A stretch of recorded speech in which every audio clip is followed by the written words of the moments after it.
Mr. Mane, you're still under oath. Mr. Could you Jammeh. confirm? Yes, you're still under oath. I just remind you.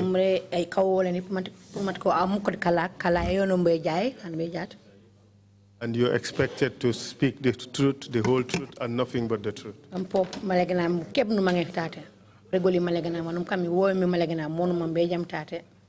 Before the lunch break, you were telling us about what was going on behind David Colley's office.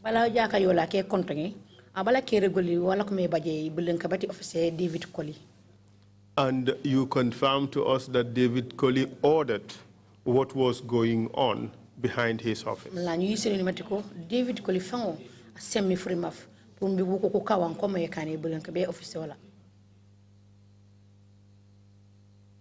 You confirmed, you told us that David Colley ordered what was going on behind his office, correct? David Colley, no are semi-free-muff, because can one come here but office. Correct? Yes, that is correct. You also told us that David Colley knew exactly what was happening behind his office. David Colley, one come here no set which matter udu come here the office. Correct? Yes, that you is correct. also confirmed to us that from where he was seated, he was seeing exactly what was going on behind his office. La ñu uyse ni mate ko tan la ko mi do office wala nam ajujo ka ngande ni ngande won ko re kané nam adanjam na jujo ci lola do konde kando. Wa baje? Yes, that is correct too. Okay. So you told us that you came to the place and you found a number of people. Ya no nanu bi mi mante beto tan ko ko me teke boko nu jok to ko bukan kamenge. You found prison officers. Prison officers. Prison recruits. Prison recruits. And some prisoners, 8 prisoners.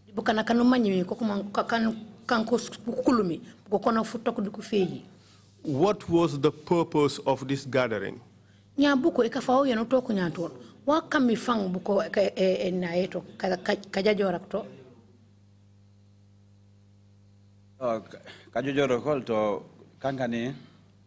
The reason for their gathering was as in it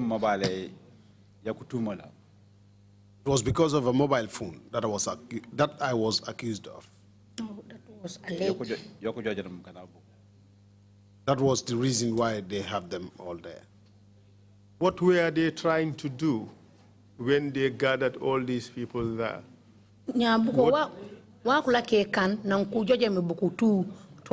The palace and talking to me. The place I found them.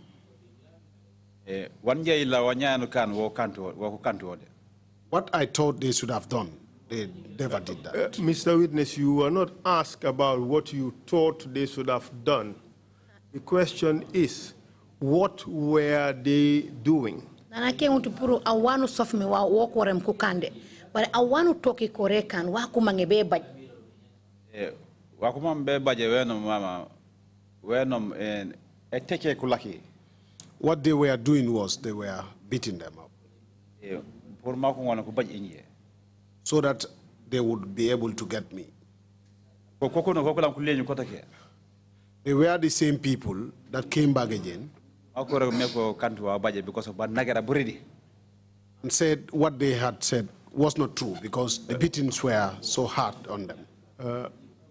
Mr. Witness, you are fixated about your own side of things. We are interested in the bigger picture. Why were they gathered there? What was the purpose of that of gathering all these people in that particular place? Wow, to be better, Promamicujo beto, Mamikujo jorto, Wakondenges, come bewa.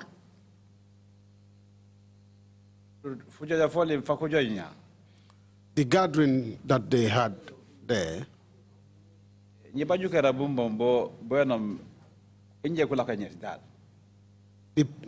my perspective was that they were all trying to get me. Because what happened never happened in my presence. Was it not an investigation?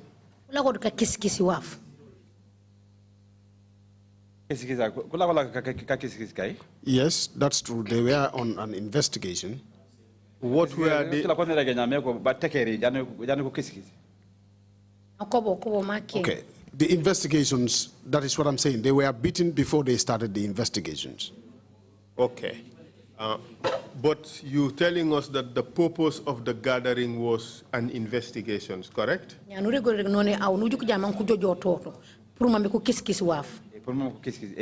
Yes, that's true. What were they trying to investigate?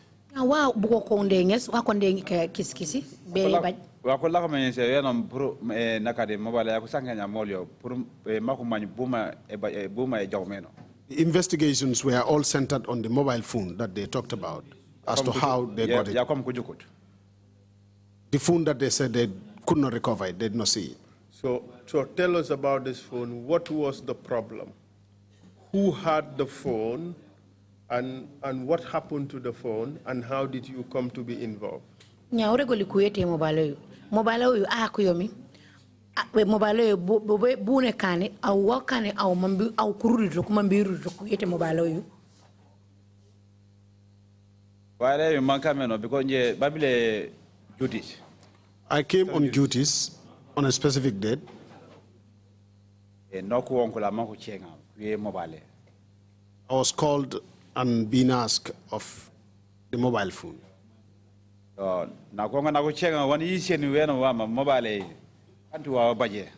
When I was asked, my response was that this was not true. But then the prisoners were beaten.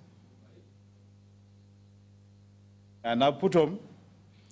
After that, no, Deputy P. Jaju. The Deputy Yaya P. Jaju. Okay, let's take it step by step. There was a mobile phone in the prisons. That's what you're telling us? Yes, that was what they said. And the mobile phone was supposed to have been with the prisoners themselves, correct? And mobile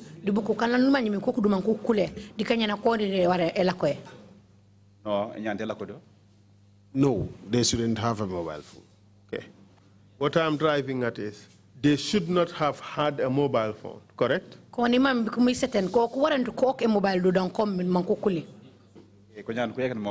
That's true, they shouldn't. But unlawfully or illegally, they had one.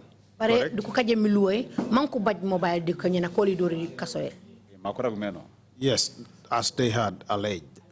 It was discovered that the prisoners unlawfully had a mobile phone, correct?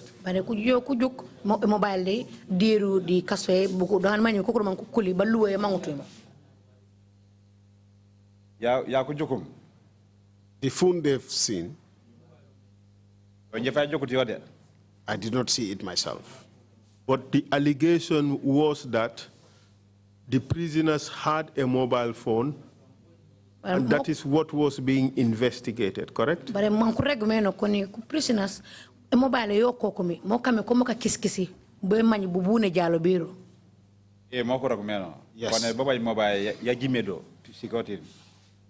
yes, that was. Yes, that was the phone that they were investigating about. But the phone disappeared during the investigations, correct? That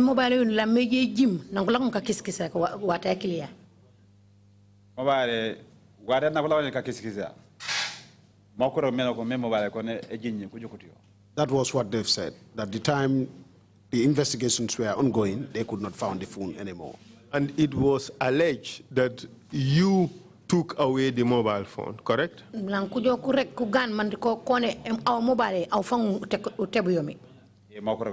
Yes, that was what they've said. And that was the reason why you were invited into the investigations, correct?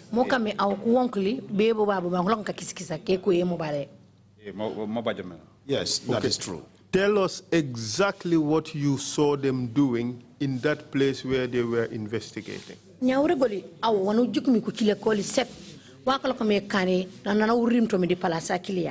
Tangola kom kakisikiza ke kuete mobile. Nanje rindo di place takola on kakisikisa. When I arrived at the place where the investigations were taking place, between me and God, what I saw, prisoners were placed on top of the decks and they started beating up. Just hold a second. Do you know which prisoner did you foresee put on the table and beaten? Omar Jallo. Omar Jallo was the first prisoner. Do you know who ordered that Omar Jallo be put on the table?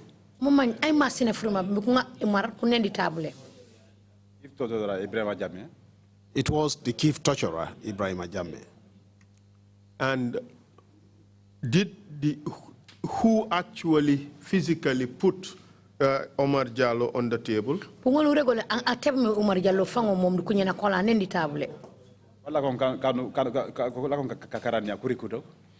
Yes, it was the recruits. The recruits placed him on the table. At this time, where was Yaya Jaju? Yaya Jaju was still sitting there. Did Yaya Jaju say anything? If I had heard him say anything, he told them, stop. What these people are saying, it's not the truth. Let's do this step by step. As at the time, you said Yaya Ibrahim Jammeh, chief torturer, ordered that Omar Jallo be put on the table. Ibrahim Jammeh, chief torturer, Omar Jallo Yes, that is true. You also said that in compliance with that order, the recruits placed Omar Jallo on the table.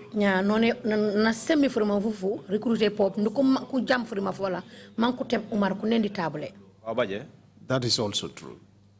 At that point, did you hear Yaya Jaju say anything? Yaya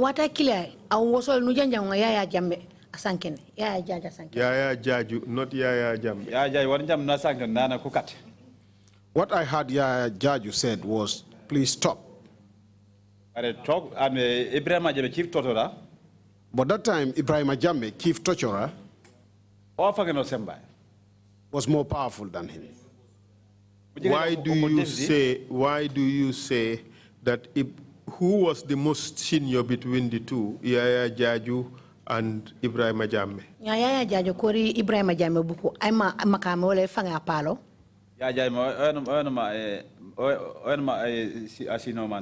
Yaya Jaju was the most senior. But you said that Ibrahim Jammeh was more powerful than Yaya Jaju. Okay, let's put it this way. Yaya Jaju was Deputy Director General at the time, correct? Yaya Jaju okami Deputy Director. Yes, he was. And Ibrahim Jammeh was Chief Superintendent at the time. Yeah, Ibrahim Jammeh okami Chief Superintendent watakilia pop. That is also true. Yaya Jaju was senior to Ibrahim Jammeh by a number of ranks. Kana Yaya Jaju na afang Ibrahim Jammeh pungo pinsi si number fang. Yes, there are a lot of ranks between them. Yet you say that at that time, the more junior officer, Ibrahim Jammeh, was more powerful than the Deputy Director General, correct? None watakiliai. And afam mana titi di Yaya Jaju o mi Ibrahim Jammeh o angole ma sem frima fumambe kungole ko kamfo. Yes, that is true. How come or why was the more junior officer, Ibrahim Jammeh, more powerful than the Deputy Director General, Yaya Jaju? Na momu bu etume kane ananu manji tentame Ibrahim Jammeh tentame yeti ya ande Yaya Jaju bu etume kane mono afam mabaji sembe Yaya Jaju an manji mo o fango sirankas. My reasons for that were Ibrahima Jammeh kangani anan manje o Director General David Colley ona fama firme dan ya jaju. Ibrahima Jammeh happens to be somebody that the Director General, David Colley, trusted more than Yaya Jaju. Because one of David Amambe Kane. Whatever David wants to do, David Ibrahima Namon awong jani wa ya jaju. He will first consult Ibrahima before Yaya Jaju. So jikeja di panel yoli. So if you look at the panel setup, when they were investigating, Yaya Jaju was like sitting there only to witness what was happening. This is the reasons why I concluded same. And one son wajebe within the panel. And whatever was to happen at the panel, I realized Ibrahima's statement would always be what they would adhere to. Because what he said was what they would do. Now, going by that, Yaya Jaju was still present, but it was like he wasn't, okay, he was afraid to do any other thing that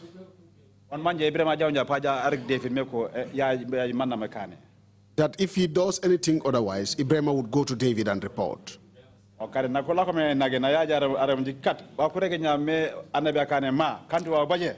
That was why when they were beaten and Yaya Jaju asked them to stop, what these prisoners are saying that Anabi did this was not the truth. Ibrahima got up straight and went to David's office. And Yaya Jaju was the senior man as deputy director. I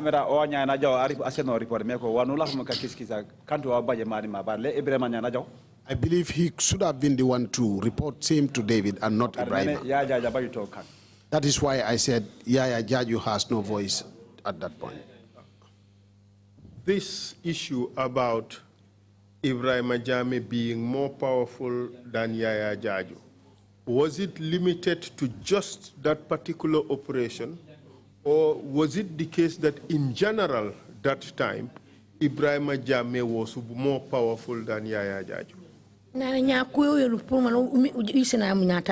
Ibrahima Jammeh o afange mam abaje sembe Yaya Jaju mante dikku yangolon ka kiskiza kueti mobile to semba yole fang menik ekale Yaya Jaju mante dikku borka bi prison tu wa ho wa jontu mi kasankena wala jo wa ho jotu me kane frima fati Ibrahima Jammeh fo fang mam fo baje sembe. That was not the only occasion.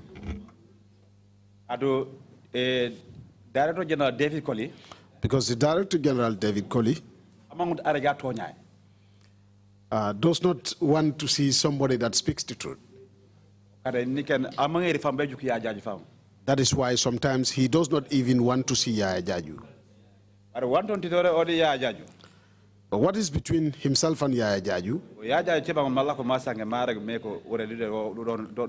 Then Yaya Jaju would be the only person that will be able to say so. But what I know, that David does not want anybody that speaks the truth.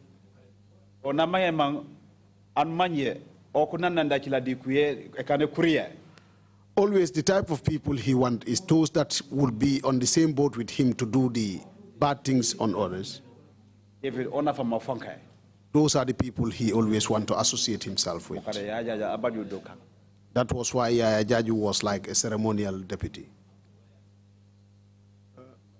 In a sense, you were saying that he empowered Yaya Jaju's subordinates and valued them more than he did Yaya Jaju.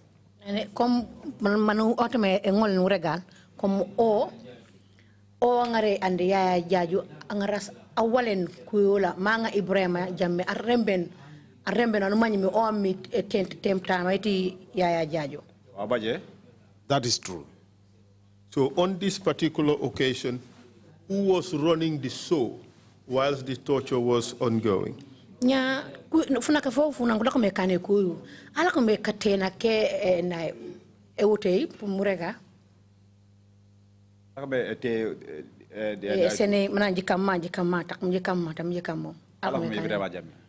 Ibrahima Jammeh was definitely doing so.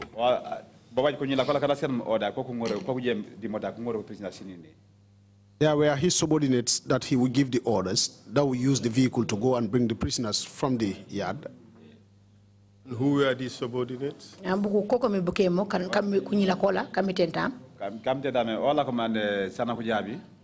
They were Sana Kujabi, Adama Baji, and some of the recruits. They were the people that would go and transport the prisoners to the office. Now let's go back to Omar Jallo.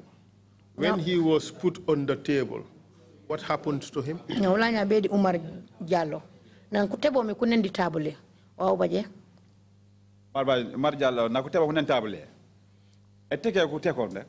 When he was placed on the table, they started beating him. He was beaten mercilessly.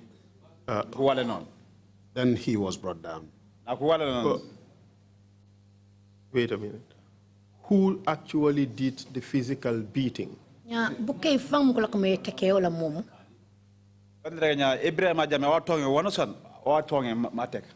Everything would be commenced by Ibrahim Jammeh. He started the beating. Then you come to Sana Kujabi, Adama Baji. What were they using to beat Omar Jallo? Hose pipes, black in color. You said he was beating mercilessly. Do you know how many strokes he was given?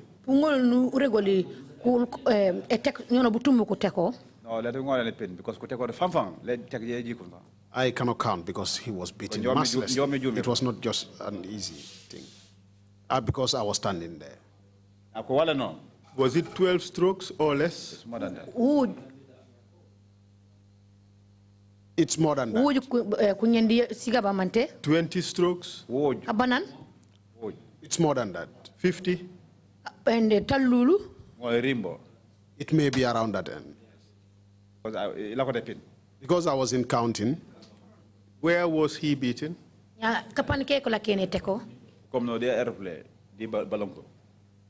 Under his back, with his buttocks and also on his legs. Did he sustain any injuries?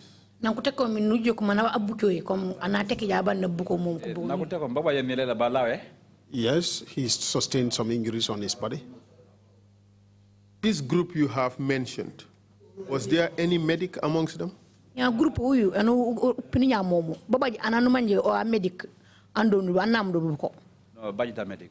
there wasn't any medic. Were you keeping any records of the beatings?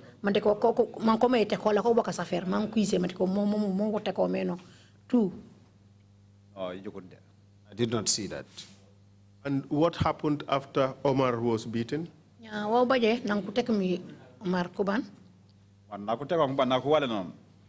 When he was beaten already and they brought him down,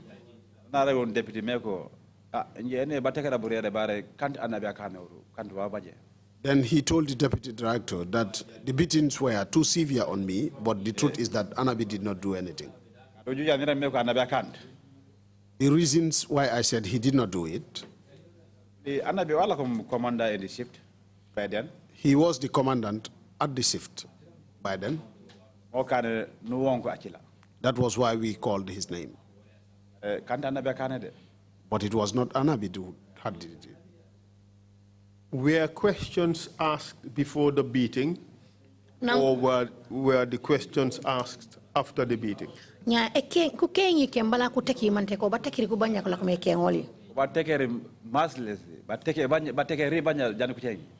They were beaten mercilessly before they were asked these questions. How many times were Omar Jallo beaten in your presence? Omar Jallo, you know, butumu kuteko au kuchile fuchuli. That was the only day I saw that Umar was beaten. During that period, how many times was Omar put on the table and beaten? Wata kilia na nkoloko meteko na kenge na nyono butumbu au jike kuchili na nkoteko nyono butumbu. Jim Japaja over 4 times. If I can recall, it was about 4 times.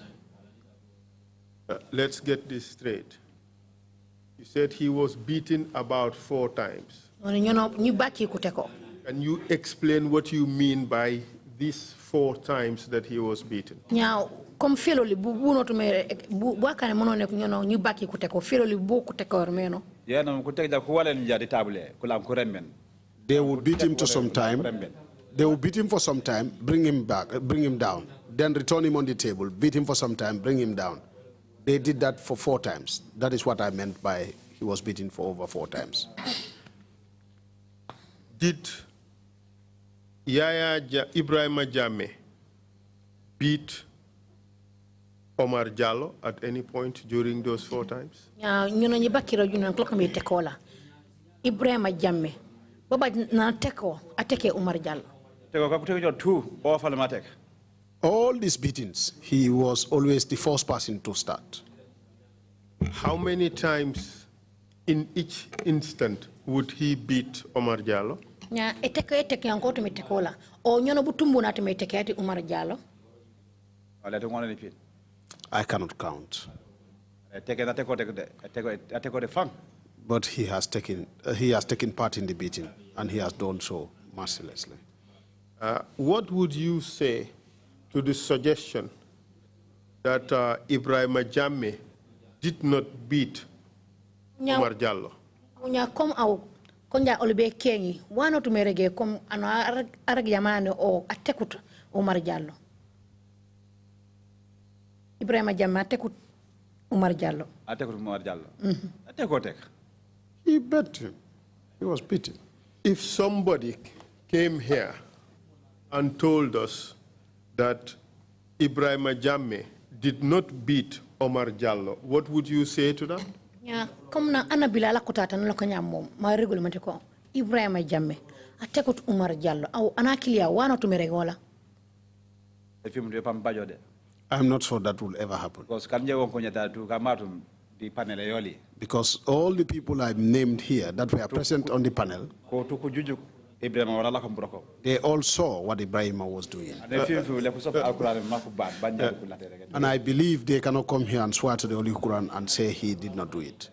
What if Ibrahim himself said that he did not beat Omar Jallo? What would you say to that? Yeah, kanja Ibrahim fangola la kutan lokonya mo manani o atekut Omar Jallo. Wana tumeregola. That would be lies. How about who was the next person beaten? Yeah, nangutek mu Omar Jallo kuputo. I kutek. Then Lamin Jah was placed on the table. And then tell us about Lamin Jah. What happened? When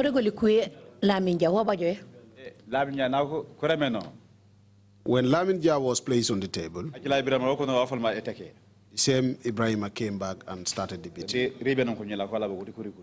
Then it followed by his subordinates and the records. He was beaten for some times. He asked them to bring him down. He used to refer to him as his uncle, and he said, uncle. He said, uncle.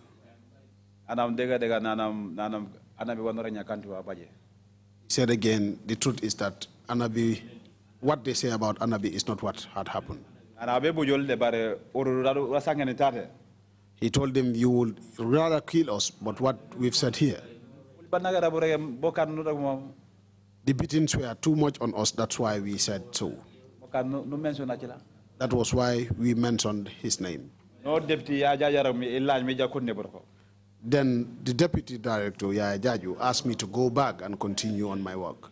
Hold a second. How many times was Lamin Jah put on the table and beaten? Lamin Jah. Nyono butumbu kutewo kunendi table manko teko. My presence, it was done 3 times. They will beat him to some time, bring him down. Then after some time, they return him on the decks, beat him again, and bring him down for 3 times. During that period, did Ibrahim Jammeh beat Laminja? Watakili anakola kumitekati Laminja momo. Ibrahim Jammeh anatetek Laminja.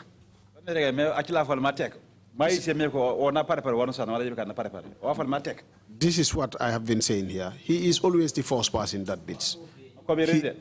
He does not even wait.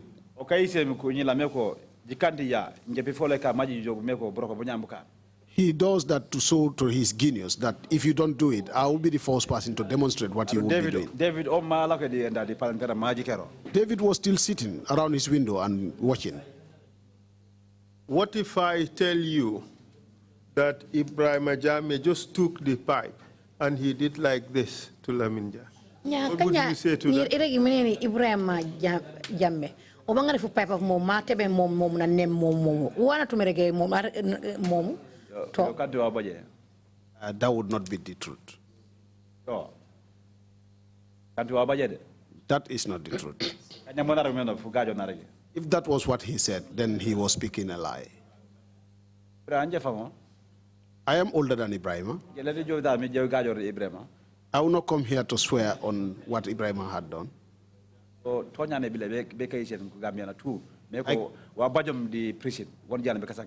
I came here to show the truth to the whole Gambia that what had been happening at the prisons.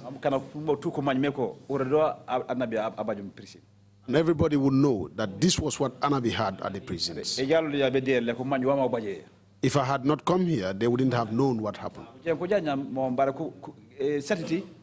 Some people heard about it, but it was not clear to them. We are told that there was a hole that was dug around the place and prisoners were threatened with death if they did not speak the truth.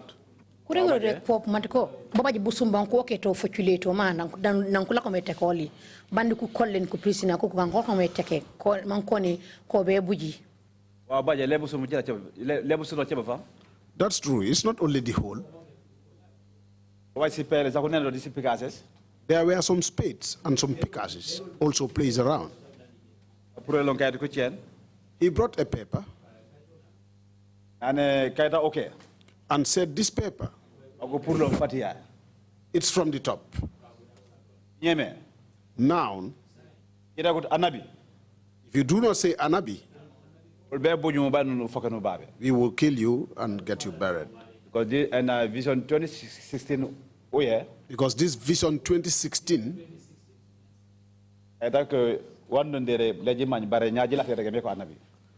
what is on this paper you would not know, but just don't say this is Anabi. So in effect, you're telling us that he was threatening prisoners, that there is a new order that came from the top, and that if you did not implicate Anabi, you would be beaten to the point of death.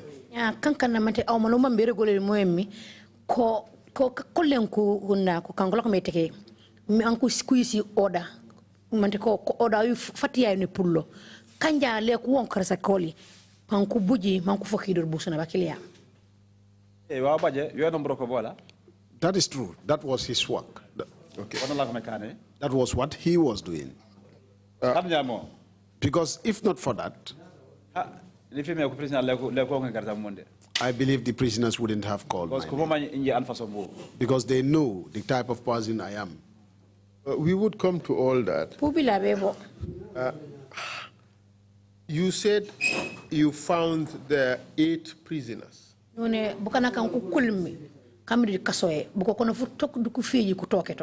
So far you mentioned only 2 to have been beaten.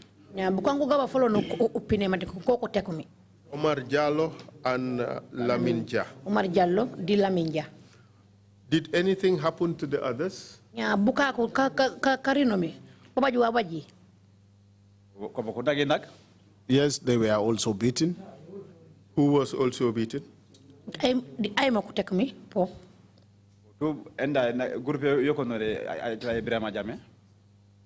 It was the same group. They were beaten by the same group, led by Ibrahim Jammeh. Who was beaten? Trrc Bright. Trrc Ibrahim was also beaten. Trrc Bright, I had him say. Trrc Bright. He was also placed on the table.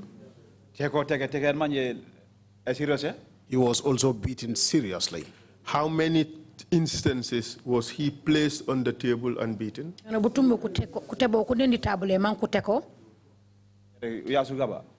For him, it was on 2 occasions. Did Ibrahim Jammeh beat him? Ibrahim Jammeh is what I've been saying. He is always the force that will beat. If you see his subordinates having the fit, because somebody that you are training, you that had the experience of the job, if you do not first do the action, do you think those ones will do it? But what I saw is what I'm saying. Ibrahim was the first person that beat. Are you suggesting that Ibrahim was also training his recruits to torture? Kankan pop ay regoli mate ko Ibrahima ma teke nya momu tu e yis bu ko nyila kam ka karanga diki ko nyena kola bu ko rem ko teke no bu ko rem ko rokeno di ba jukere mo njal nye mon jukumeno monam ka trainer keno. Yes, I came to that conclusion that that was what he was doing. Because banya uli utrenda chila mo. And we did not train him that way. We did not train anybody to beat. But for him, that was what I saw in his training. After Trrc Bright, who else was beaten? Yang puto mi Trrc Bright. I'm mo kutek mi. Standing. Then Standing was also. Standing, do you recall his second name? Standing kasafa kola wolo ko. I used to forget his second name. Where is Standing from? Standing bobena purlo. Stanley, if I can remember, he is a Nigerian. Who else after Stanley? Puto mi Stanley Aima. Then Modu Sonko was also placed on top of the table. Modu Sonko, was he beaten? Modu Sonko ko batekero. Modu Sonko was beaten to an extent that he could not even stand up. It took him some time before he could. Because he wasn't a strong person. Because it's a death sentence. Because he was on death row. He was on death row? Yes, it's a death sentence. Do you realize that under the prison law, you cannot apply corporal punishment on a death row inmate? No, ananu mani me ko ba kulero pour mbamba kando simita solo tout di kasoye. Est-ce que no mani mate ko loi e sent mambe ana teko e teke jakutae? Yes, I know. I know about that. And is that law known to prison officers? Nya buku kam broka prison. Ko mani loi kilia. Yeah, kuma mani because koko meka wasu because anosan manje a trainum. I would say they know. They are the ones doing it. Because anybody that train,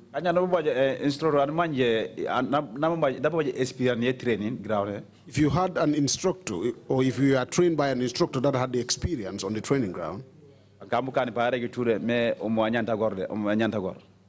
in as many circumstances, he would tell you that these are things that you would not do in the prisons. But what I saw was they knew and they did it willfully. Thank you very much. And who else was beaten? Emba, Putoja Standi. Sonko. After Modu Sonko. Putoja Modu Sonko, I could take me. Macaulay. Then Macaulay came. Is it Macaulay or Makodo? Makodo, yes. Makodo, yes.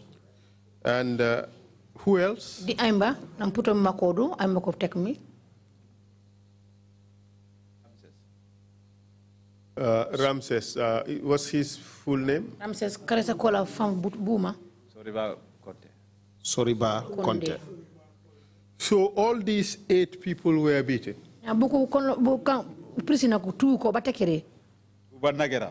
Two. And all of them were beaten. It's your suggestion that Ibrahim Jammeh beat all of them?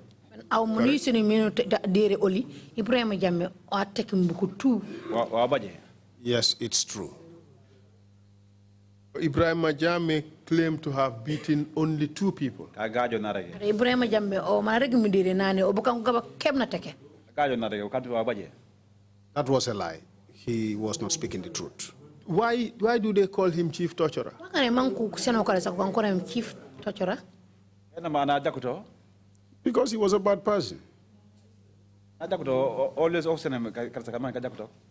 A bad person always deserves a bad name. Bera meko. Anifana ole kangani anifana ole Director General David. It's like our Director General David. Isemba da chila na bajume. He got his powers from the Director General. If David is not a good person, Ibrahim cannot be a good person. So always So if you see anybody that is good, then his fellow, his peer would be of a good character. But, okay, that investigations, did the prisoners implicate you? Nya kiskise unang loko me kane na loko teke boko ku ko dokara sakoli akola ko me nage akola ko me nage nya no ko bim kulam ko change ko te me ko kanti wa baje. When they were beaten, all of a sudden they changed to say it wasn't the truth. That was what I know about. Then Yaya Jeju asked me to go back to my work. And then what happened?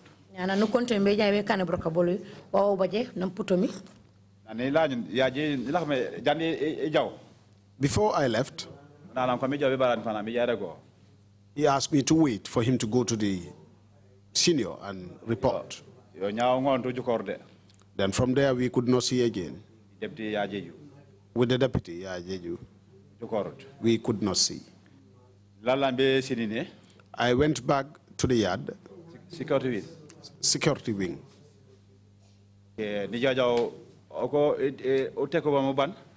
I went and did the taking over.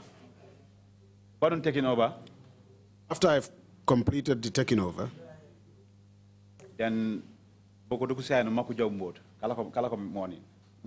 on the morning shift signed and left for their quarters. So I was still there. After 5. Up to around after 5. Then my juniors were returning the prisoners. When they returned all of them to their cells, I was still sitting at the place where I supposed to be at.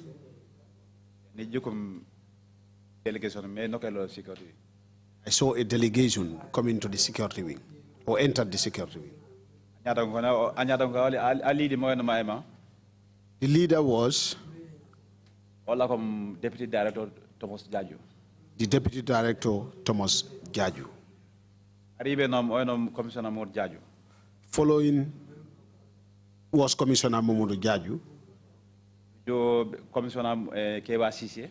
Then Commissioner Keba Sise. Officer in charge security. He was also the officer in charge security wing.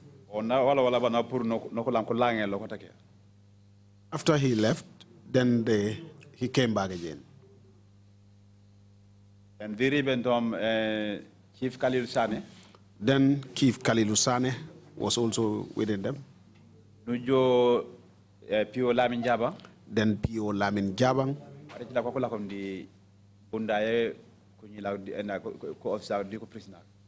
Then they were, sorry? The chief office. Then they were at the chief office. Then Wali Kor, who is here as an oddly, then they came together. When they came in, where I was still seated was where they called me to come. The person that called me Deputy Director General Thomas was Deputy Director General Thomas Jaju. Thomas Jaju. He was the one that called me in. Abdou. He called and said, Pio Abdou. Anyway, order jalo de. He told me, anyway, an order came. He spoke to me in Jola. Then I responded in English language, so that those that came with him would be able to know what we were saying, because they could not speak Jola. Then I said to him, what did I do? You should be detained. He said, an order came that you should be detained. Did he tell you where the order came from? Yeah, I get order you go any pulo. Yes,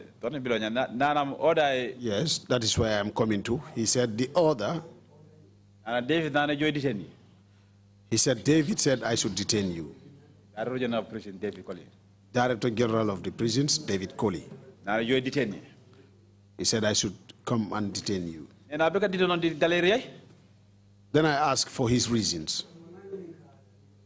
How did David? I then asked him, is it that yourself and David do not know what the law is? I said to him, the Deputy Director General, Yaya P. Jaju, he has declared that what the prisoners say is not the truth. And now you are claiming that David said you should detain me. Deputy Thomas. And I called him by his name, Deputy Thomas. I told him we are all from the same area. You are from Kanilai. I am from Kanilai. We were you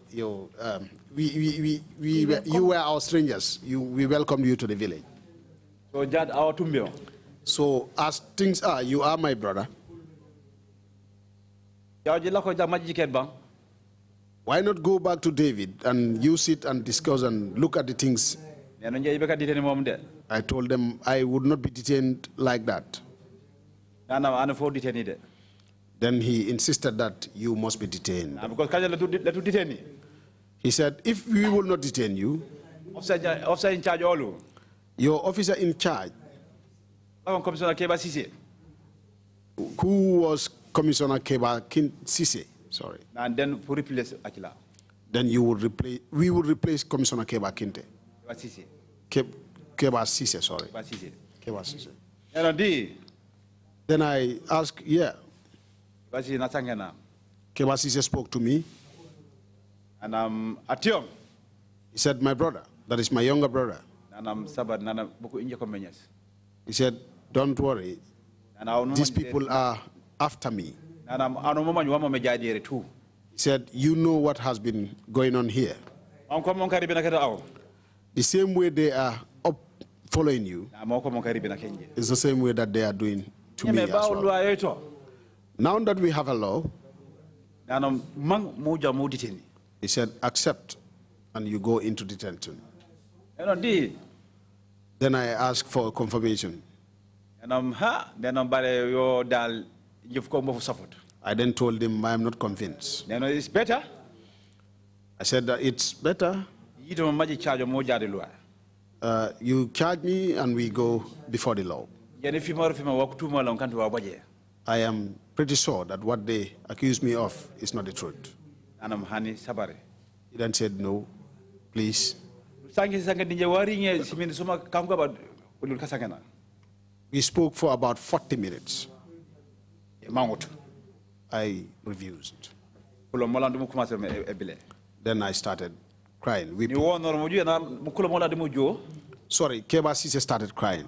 Then I was like, why would he cry? I knew if I insist and refused, then he would be replaced. He would be on my position. Then I thought about it. I said, because there is a law, let me comply. Were you actually complying to the law, or you were complying, or you were submitting to their powers? Nya au na numjomi kumang mante au December yoli nombo e kami mang onde mang mante luai yanto me finto yo kami mumang. December yoli. No, it was on their powers, not on the law. At this stage, were you charged with an offense? What I clear, but one could 2 million matako unenu kajane. No, I wasn't charged. Were you marched before a superior officer? Na kutebite mantebe anifano lo namanyimi o koto metoboli mankujo kurego mujo yingo. No, that never happened. Were you in fact told of the offense you committed? Wala wanu kajemi wanko kuru sofi matu wonu kajene kurege yo miwa. I was not told. The only thing they told me was the issue of the mobile phone that got lost was why I should be detained. And then what happened after you agreed? When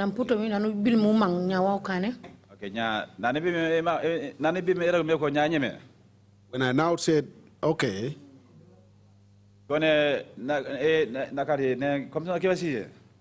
I mentioned Commissioner Kebasi's name. I told him, you are the OIC of the security wing. I will tell you one thing. These relatives, I know they do not own the law. But what I want, because you are the officer in charge here, I would accept because you said so. I know if I do not accept what they said, they will do it to you. Now, tomorrow morning, I'm Abija. Tomorrow morning, when you come back and report to work,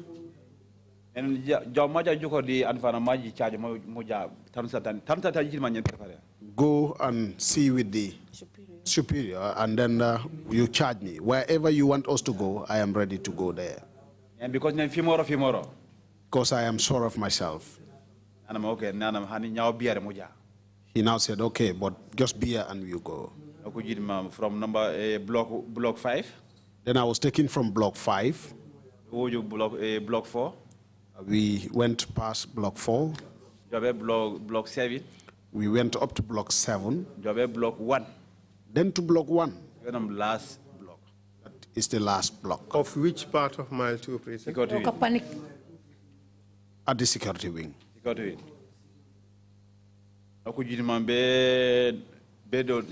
1.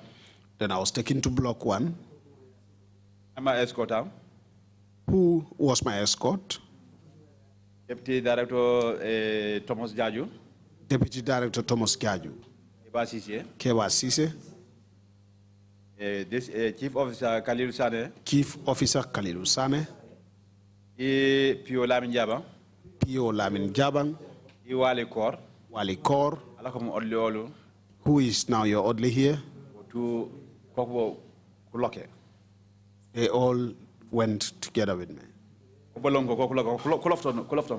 They weren't close to me, close. When we arrived at the cell, at the door of the cell, my 2IC, second in charge, was still crying. And I'm not I asked him to keep quiet. I told them God will always be our judge. Sorry? I told him he knows the type of person I am.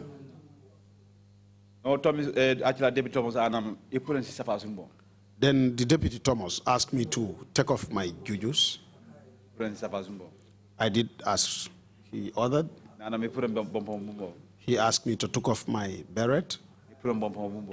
I did as he ordered. He asked me to take off my ranks. I did as he ordered. I took off my lanyard. He asked me to take off my boots. What was left with me was my uniform, trouser, and the shirt. That was what was left on me. And then? Then he asked me to enter into the cells. Cell number 9. Cell number 9. of the security wing. Eti security wing. As far as you know, was it lawful to detain a prison officer in the security wing? Nya awde manjoli mantilu esense pour mambu uteb ano kulo di security wing ano manjimi officer.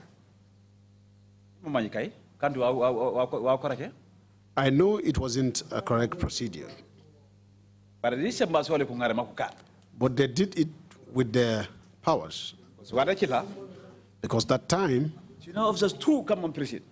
All the senior officers within the prisons, you would count them as to the people or the senior officers that were ready and willing to speak the truth to David because they were all afraid of him. Whenever they see David coming, even if he comes out of his office and stands by the veranda, you will see everyone leaving. You will see everyone what? Leaving. Finding their way to do their own businesses. But they will not stand, see with him. So you were unlawfully detained in the security wing?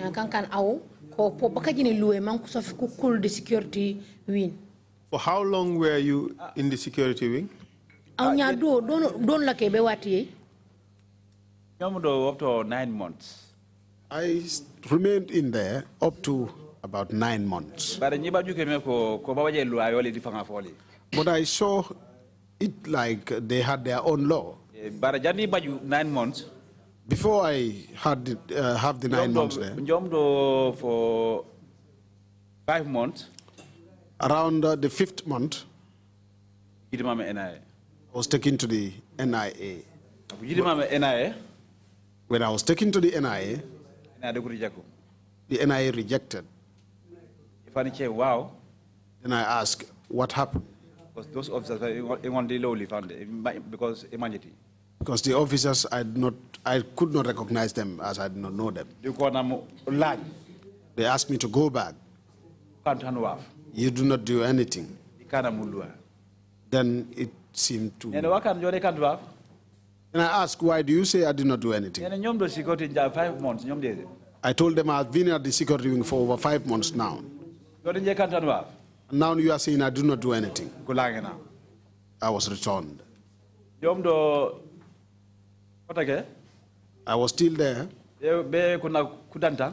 for some days. I was returned to the NIA. We went to the NIA. They still insist that I did not do anything. I was returned. Still, I spent some time at the prison. I was returned to the NIA. The same people from the NIA still insist that I did not do anything. And this was something that I believe and trust that I did not do anything. If I had done anything, the NIA, they sent a lot of prison officers to jail. There has never come a time that a prison officer was taken to the NIA and he returns to the mile 2. But it started with me. Because I still believe I did not do anything. Because that was why they could not handle my case. What they told me was, David is the only one that knows why he detained you. Then today, David would be the only one to release you, but not us. You people should go back. Around 7 months. Okay, we went up to about 7 months. I had some rumors that my wife used to come. And she would be told that I was at the NIA. If she goes to the NIA. At this stage, was your family ever informed that you were in detention?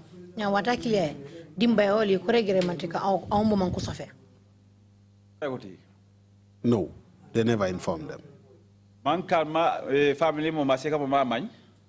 The reason why my wife knew, my subordinate that was next to me, he happens to be one that knows his work well. I trusted him.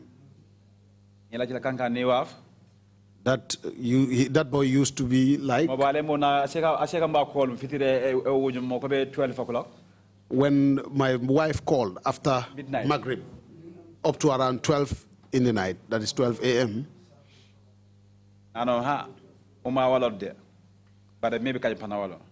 He told my wife, well, this one is not going to close today, but probably tomorrow he will. Then my wife asked, where is he? He told my wife that we went for a mission. Because he was afraid. Because during that time, if he had informed my family members, during that time, himself and me would have been in the same cells. So that was a statement, or that was an order given by David, that if anyone is to inform my family members, that same person would join me in the same cells. Did you hear that order? Yes, I had it. Throughout your detention, did you see David? I have never seen him. Last minute. Up till the last minute. Around my 8 months. Around my 8 months in detention. He came round. On the whole, there was something that happened outside the prisons. When my people went up till they were fed up and they don't know about me, because I work with the prisons, and that was where I went to for work, wherever they go asking about me, they will say, they don't know where I am. Then my people went to the court and filed a suit against David Colley. At the High Court? At the High Court in Banjul. Lawyer Moses Richard. They engaged the services of a lawyer, Moses Richards. When Moses was hired, it happened that prisoners that used to go to court and come back, they will come to my cell and stand on the window and would tell me that you should have gone to court, but I don't know what happened. Because we heard that you are not here in Mile 2, you are at the NIA. So,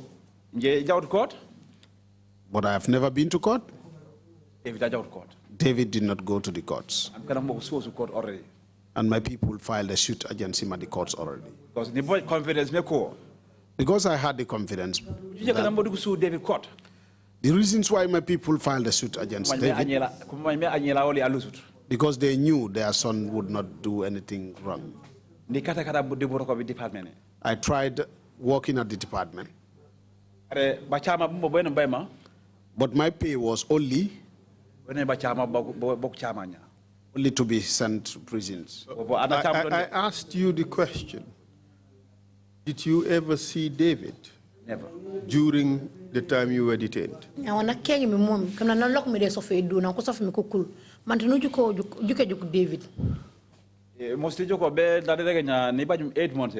have never seen him up to the 8th month, like I said. That was when he came round. Number 5. He came from number 5. Number 4. Number 4. Number 7. Number 7. Number 1. Then to number 1. To see if the officer had let me out or not. But at the small window where I was still standing, I saw him pass. Then the prisoners ran towards my door and said to me, your man just came in, but he is leaving. Then I told them he will not come here. He knows that he has no rights as to his reasons for detention. He did this to me and already, and regretted saying.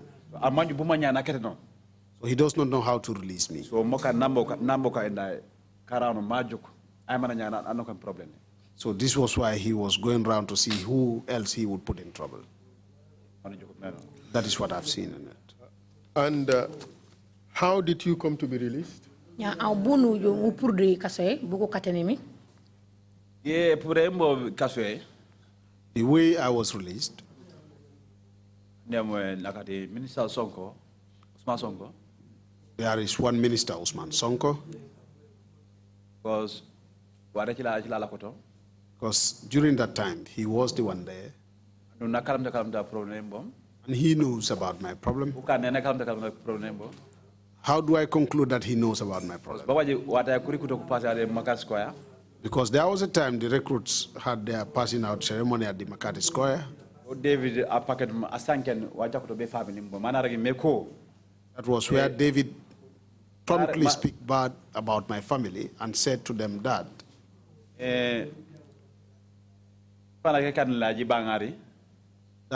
elders of Kanilai from a clan called Jibangari, that is where I came from,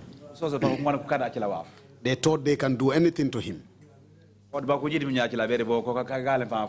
The court that they are filing a suit against him, they are just wasting their time. Nothing would happen to him. And those ones and him, they will see who will be the mansa between them. Then Usman Sonko was still sitting there. Not hear anything. But you were not present there. You only heard about this from other people.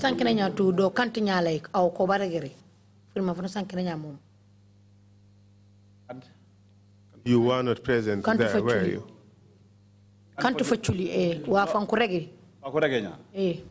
Kantu faculi di television because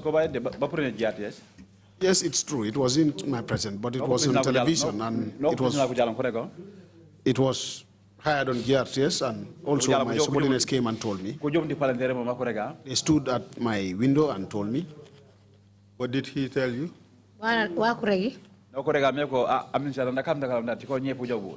He told me, well, now the minister had known about it. Maybe soon you will be released. No, let him forget that topic. Because David had started something about your topic and the minister was not okay with it. He asked him to stop about it. That he had detained somebody. Then it happened that I could not be released. 2016. Until when the change of... Before changes came. Before changes came.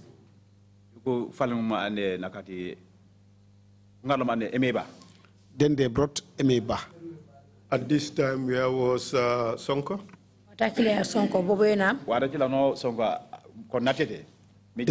Then that time I was told Sonko had run away. Had absconded within the jurisdiction. Sister service they are told. Then Emeba, during the tour of the sister services,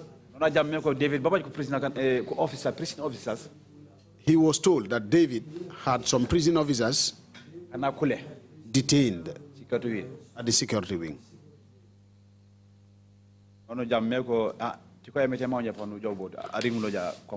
That was when we heard that maybe, God willing, if he comes to around the combos, we will be released. Then after their tour, they came back.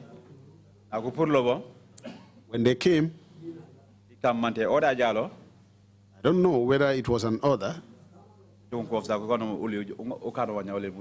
I saw officers coming to say we should put on our clothes and come. That was a Monday. We came out. Then Ibrahim Jammeh was the operations commander. Which Ibrahim Jammeh? Ibrahim Jammeh Amba. Commissioner Keith Tochora. Proceed, please. Yeah. So, but I love Tom there. He never came close to me though. When they brought me out, myself and some other officers that found me there. Which officers are you talking about? Officer buke no sankene nyamomu kuyoli. Kanya ande mo pio fay camera. One PO 5 camera. Nubaji pio Lamin Bojang. PO Lamin Bojang. Nubaji Corporal Lamin Cissé. Corporal Lamin Cissé.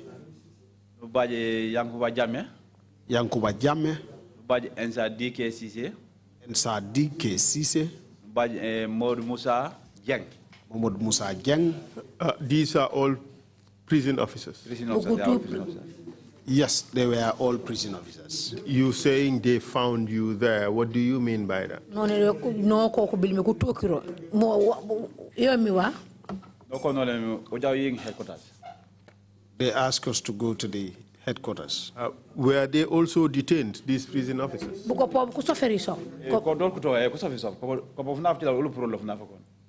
Yes, they found me there, but we were all brought out the same day. Mr. Witness, listen to the question. I know you said they found me there, but were they also detained with you? No, buko no ku bilme ku tokiro. Nyama na mambe mani mate buko po na ku sof mi aw kunendo buko po ko no ku sofi mi kunendo. Na ku sof mi je kunendo. When I was detained, they also arrested them and brought them in there. One-man cell. All of them were also in one-man cells. In the security wing, correct? Yes, at the security wing. Was that lawful? Your license? No. Proceed, please. Continue. Proceed, please. So you were all released together. Where did you go after your release? Ya no ku katemi mitu buweje je na ku katenomi. We were taken to the headquarters. Headquarters? At the headquarters. He told us we wanted to release you today. But you will have to allow us to go and discuss with David, himself and the senior officers. After their discussion, in-house discussion,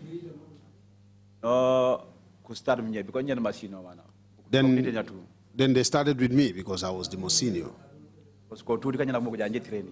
Because all of them passed through my hands. I trained them all. They started with me.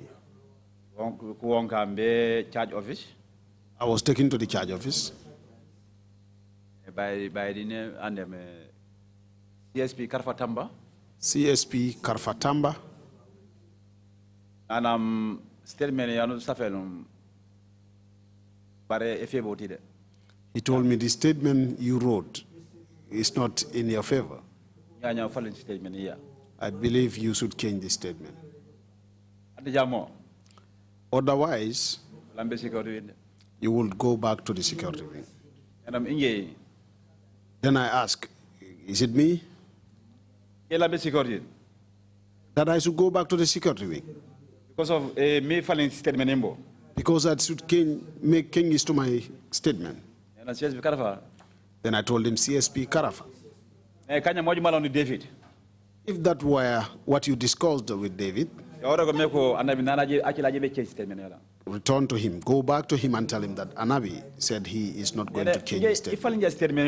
I told him if I am to change my statement, then I have lied to the whole world. Because what I've said wouldn't have been the truth. I told them I would not change my statement. Then he said, yeah. It has not taken long. Ibrahim Jammeh operation commander came in. Chief Tochora came in. When he came in, he spoke to him. He looked at me.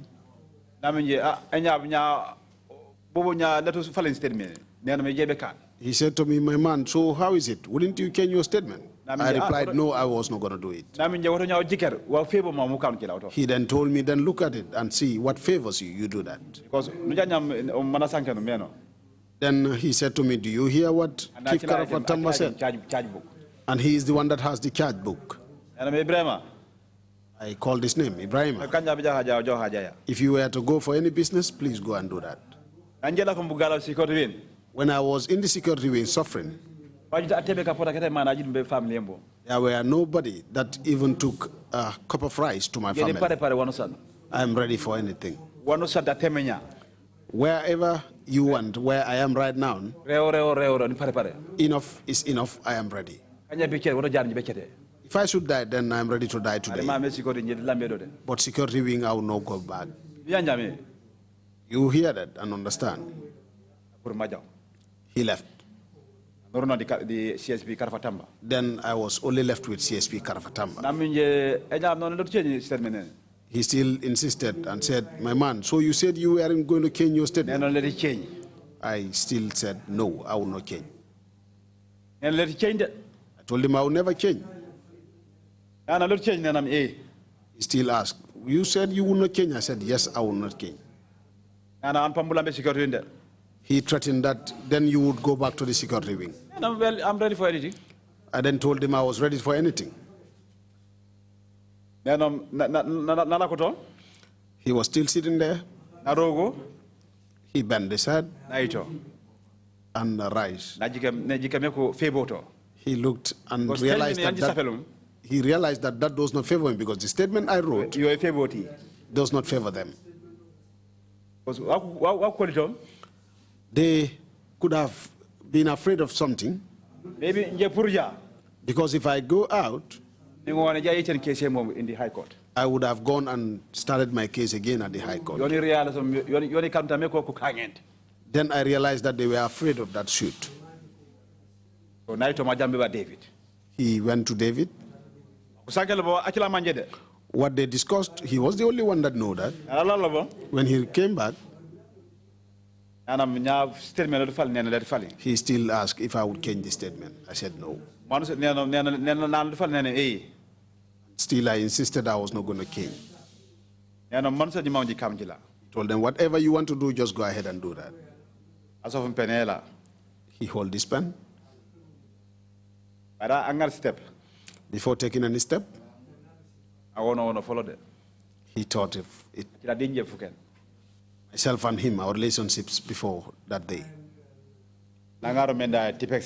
He took a tippet, corrector.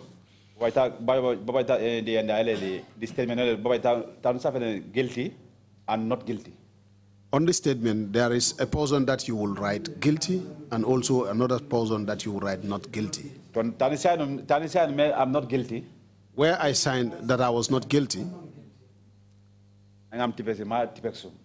he took the corrector and he took a pen and wrote guilty. Why would he have done that? Because I realized that he wanted to favor David. So that he would do whatever he feel like doing. After doing that, he did not show the book to me, where I wrote my statement.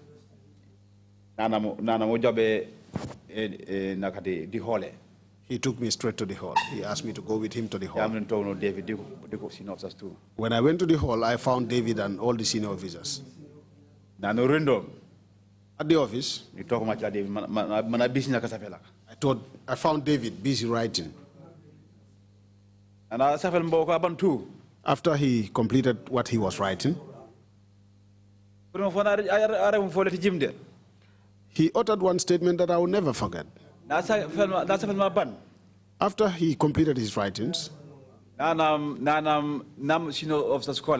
he told the senior officers,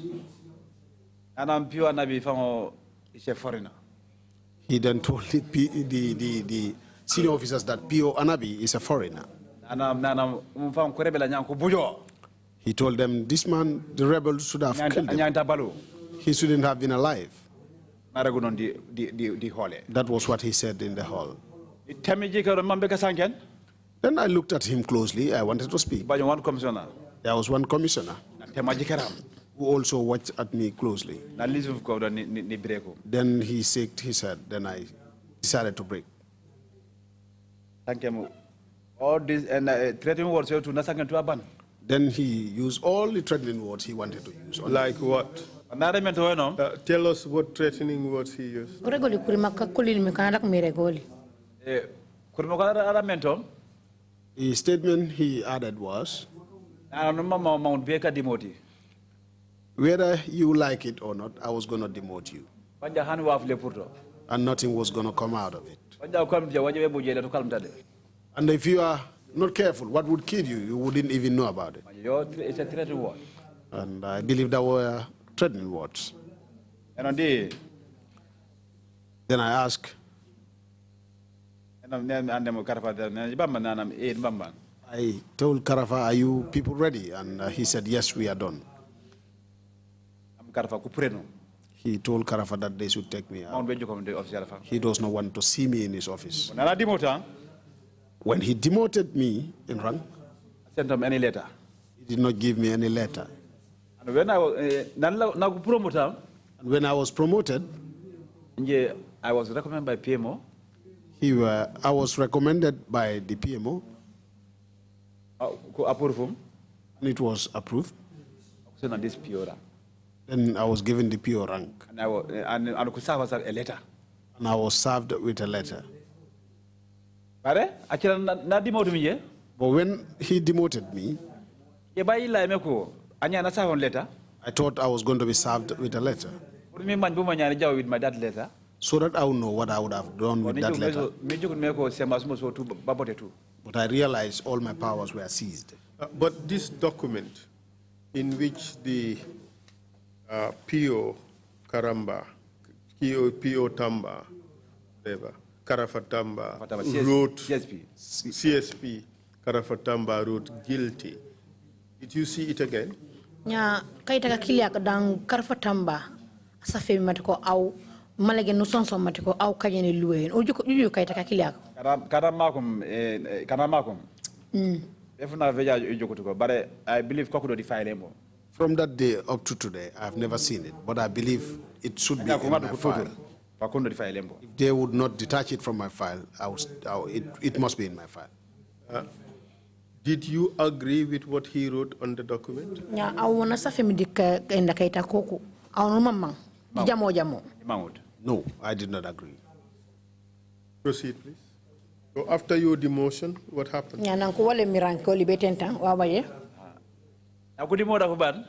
After my demotion, they asked me to go and sit outside. Then they took another PO. I noticed he was also demoted. Another PO. They took in another PO. He was also demoted. I saw a couple being taken in. Demoted too. 2 private officers each $1,000 were levied fines of each $1,000.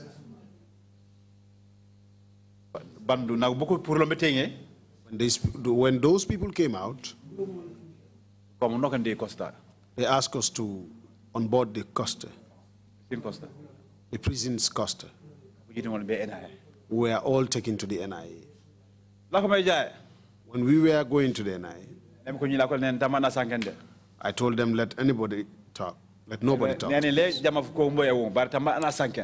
is not that I would know. I would know what would happen, but let nobody talk. These people had already taken all our powers. We have no powers anymore. Whatever they would have said, let's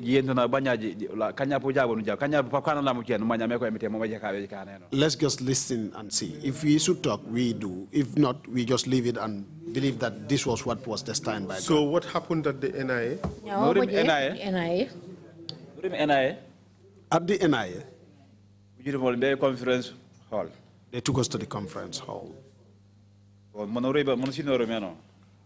were paraded the way we seen each other. You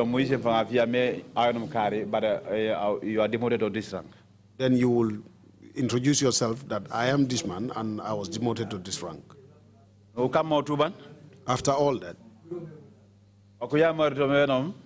what we were advised was we should go back and hold on to our job with 2 hands. Hard. Because Because what happened is not that it had only happened to all of us. So Nobody should be discouraged to think of leaving the job. That we should go back and continue on our work. Whosoever wants to do anything otherwise, whatever you see, it would be like you asked for it.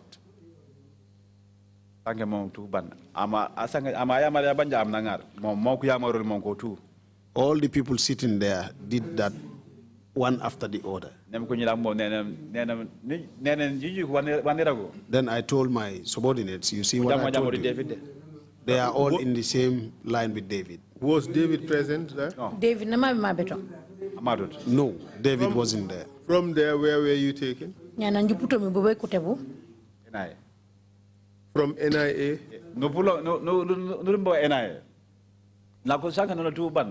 After all these statements were made,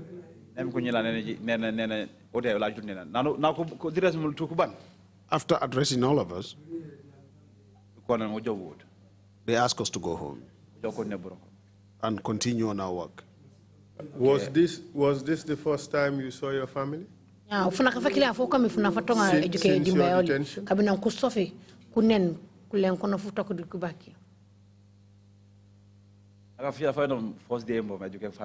That was my first day seeing my family. They have tried all avenues as to how they would see me, but they could not. That was the first day they saw me.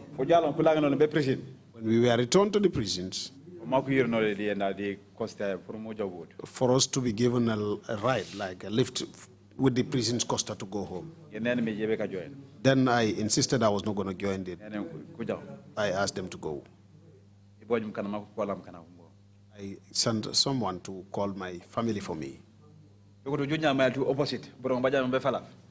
Like, if you know Mile 2, there is a strip that goes to the river. That was where I stood to wait for my family. When they came,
So you saw your family for the first time in 9 months? Yeah, no jokum dimbayoli kabna ko sofmi.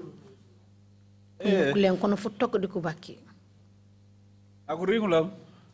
yes, when they arrived, my wife did not come. My brother that works with Nawek, with his friend, taxi. they came with a taxi. Came. When they arrived, when they saw me, they started crying. I could not keep that.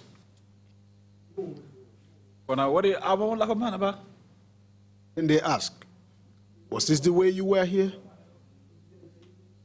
I answered in the affirmative.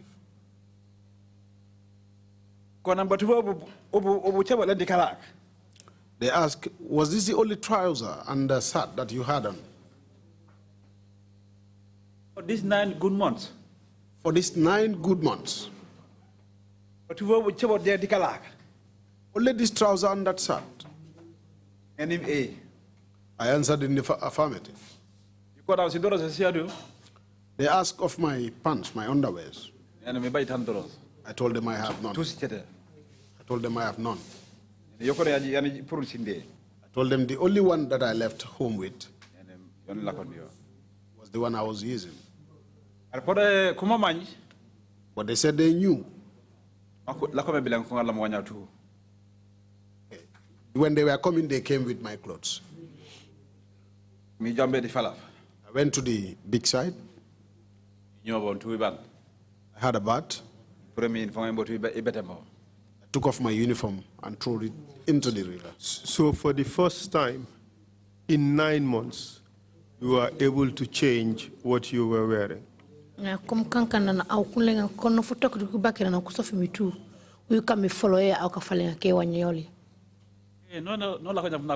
Yes, that was the first time, and it was on that day. Any access? Because I had no access. You were not allowed a lawyer, were you? Talk to a lawyer.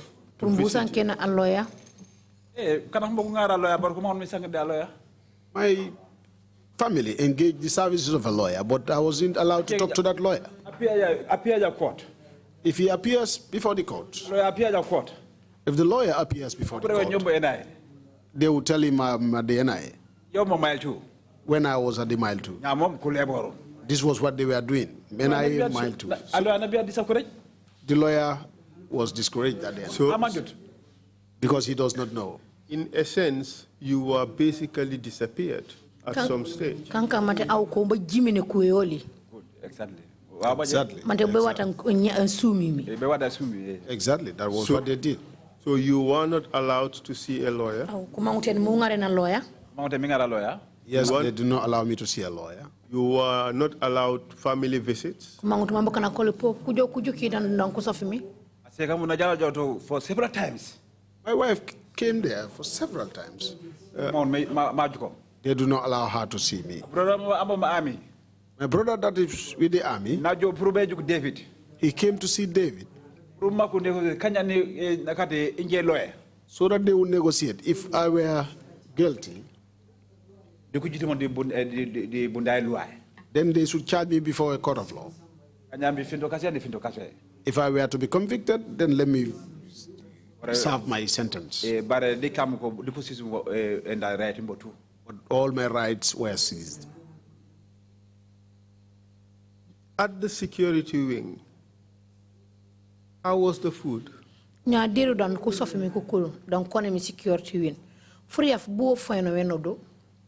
Security wing inje ku president ko ngare mo sidna ko senom ngone njari mo ngone jari ni la chani bare dikam ngole ne ere because most of free of mom digani mom ko officer abala fam. At the security wing, most of the time, the prisoners used to bring food for me. But I would check and see. If I could eat, I would eat. If I cannot, I return it to them. But sometimes the officers, if they buy breakfast, if they eat and have a remnant, then they will bring that to me. You're only here, Wali Kor. During that time, he was one of the ESOs. He had also tried on me, though. He said, Sir, I am a Jola. What they want him to do on me, he refused. What was it they wanted him to do? Because Wali Kor, the day the phone that they allegedly had said got lost, He was the one that came in screening. And when he came in, I was the one he found on the decks.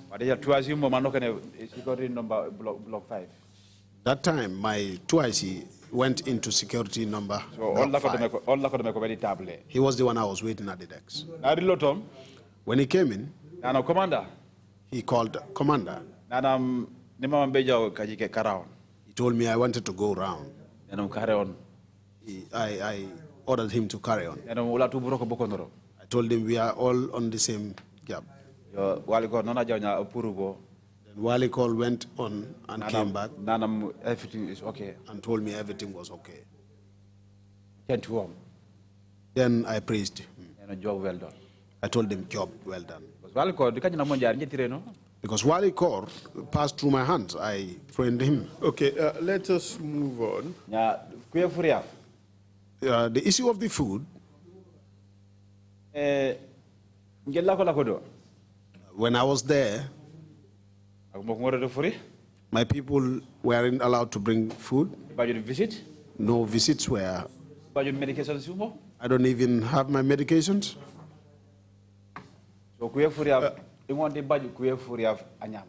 So the issue of the food, I never had the food coming. When they bring food, if I can eat, I eat. If I cannot, I just return it to them. What I saw on the food there, when the officers eat and they have remnants, their bread leftovers, they would have to smuggle it. Because if anyone was caught, because that time David had his own special NIS, that would bring the food for me. That anybody that bring food to me and these NIS were able to see you, he will join that person with me in the same cells. As a result of the food, did you develop any condition?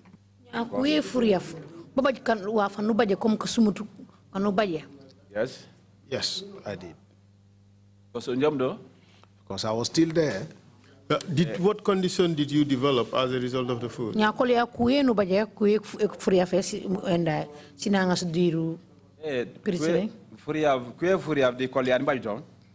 On the side of the food, the hardship I had was when the food is served and they give me my share. Anytime I eat, during that time I was an ulcer patient. If I eat, I vomit afterwards. This keep going. I ended up being used to it. So if the food is served, I will be able to eat a little. But the food wasn't good at all. I will not be speaking the lies here. The kind of hardship I had at the security wing, since the inception of Mile 2, if there had been any officer that went through the same, then I would be number one. I would be number one. Anyone that had gone through that hardship is just helping me. Because prisoners used to have rest. But for me, I never had any rest. Always indoors. Always I am indoors. It went up to I got a sickness. I felt sick there. Let me ask you this question. Do you think what you were going through was fair? Do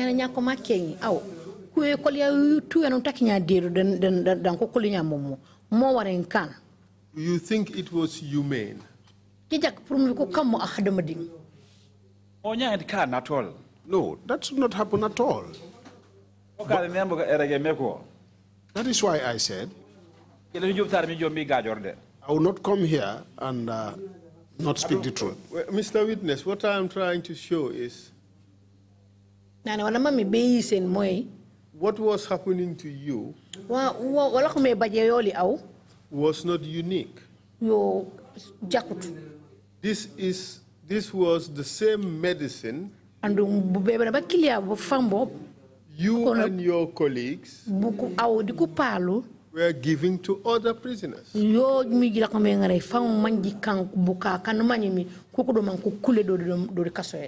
you went through is exactly the same that others were going through, or even worse.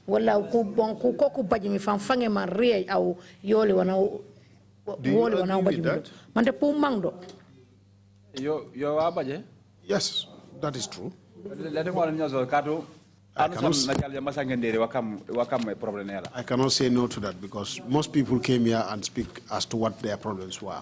So how did you feel at that time, knowing fully well that what you were going through was exactly what you were paid to do to other people? Watakili nanu la kumi di koli ya uyu au bunu jukore di fangi bunu wonore no parce que au wanu la kumi kakalamuta koli ya la kumi kakalamuta watakili ya woku chami mbi puru mbi bukanka ke pop kala kumi anku kulumi dori kaso e pop mbi mbijikani momo nya bunu jukore meno. That shouldn't have happened. Because myself, I have never sat and exercised. If you would ask any prisoner about me,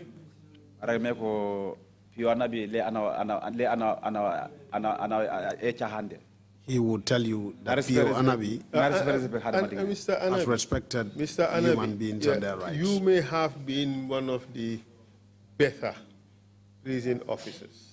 Ako nani anabi awngolongon nukan anno manje o fonglo akoyum fang ko prison officers ka ko kandumi. But what I'm driving at is this. Bana wani ngema min beyi sen tate moy. As a prison officer, you knew what the system was. Comme amanu kam ma prison officer aw fang mu manji wa ko me jaay o mbekeri ndori prison officer. You knew the terrible conditions the prison service was putting prisoners into. Prison officers di ku prisoner kan kan ko sof mi do endai prison office kantumo. It's true. And that should not have happened. And as a person detained in that same prison, prison officer you got to experience yourself firsthand what others were experiencing.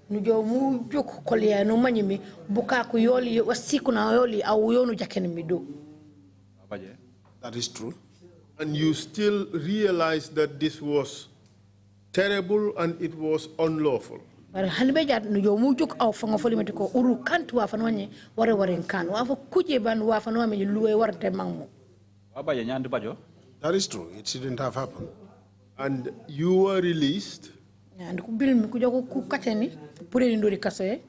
You went back to that same service. La mulambe do broka bako na to contribute. Mbula ñu nap di buku to do to others what you concluded was terrible.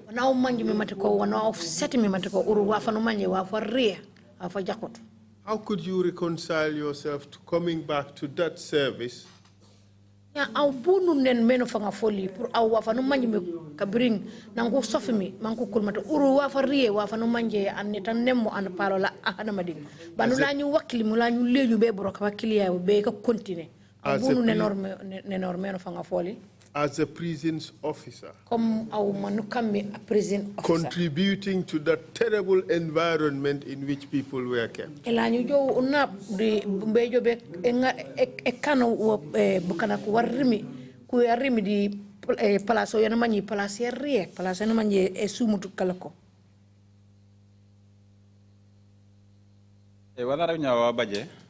What you just said is something that had happened.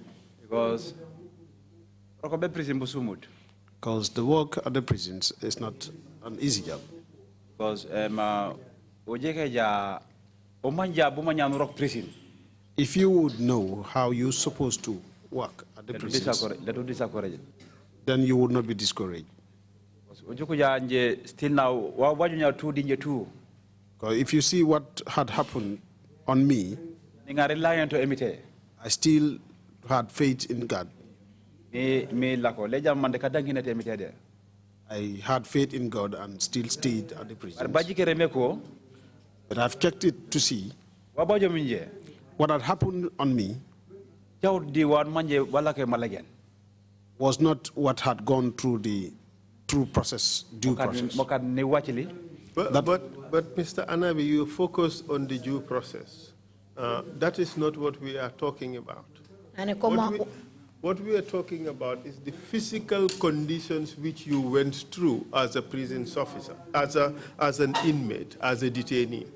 Ana ada good come man prison man ware man no meno de bare wahanu manyi me ano fango am broka do prison o prison o ngare akane mu waho apalo la ana no manyi me umran ko so man ko sofe yona de ganya.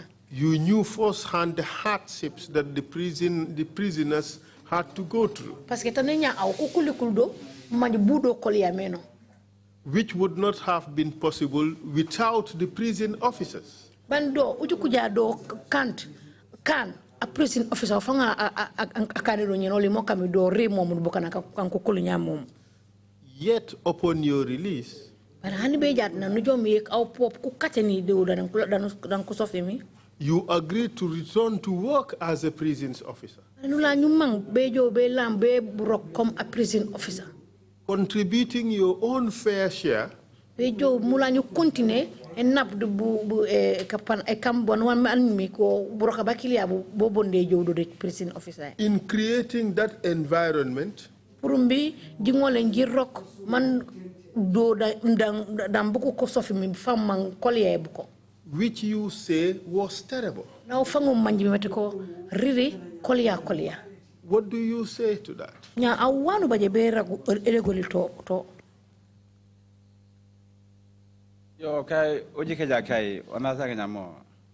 If you would look into this, you would realize that what you've said is true. The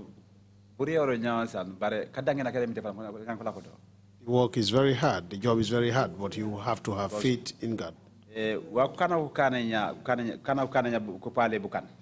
What people do on their fellow human beings, I never sat and prayed for me to do that to anybody. Even if I see anybody wanting to do that, I will stop you. Because I knew the hardship that's in the prisons. Only if you don't work there, or you are not kept there one time. But if you had ever worked there or you've been detained there, you should know how you would treat fellow human beings. I'll leave that point. Let's move on. So after your release, you went back to work to the prisons. How was your relationship with David Colley? Nya nan ko ubil me ku kateni la mulan commence brok up de prison. Temoreli au miri David Colley bu la ke.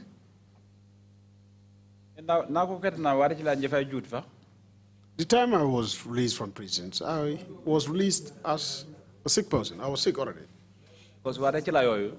Because during that time, if I vomit some blood. That was why when I was released, they asked us to start the work. I did not go, but my colleagues returned to work.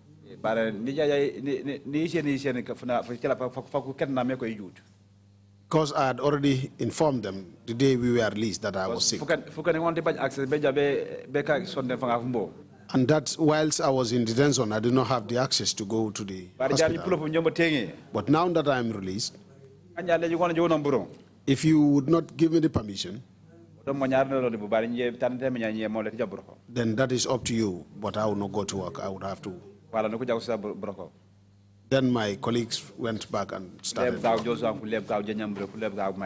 Some were transferred to Jos 1, then to Janjambure, and others left in Mile 2. I was transferred to Jos 1.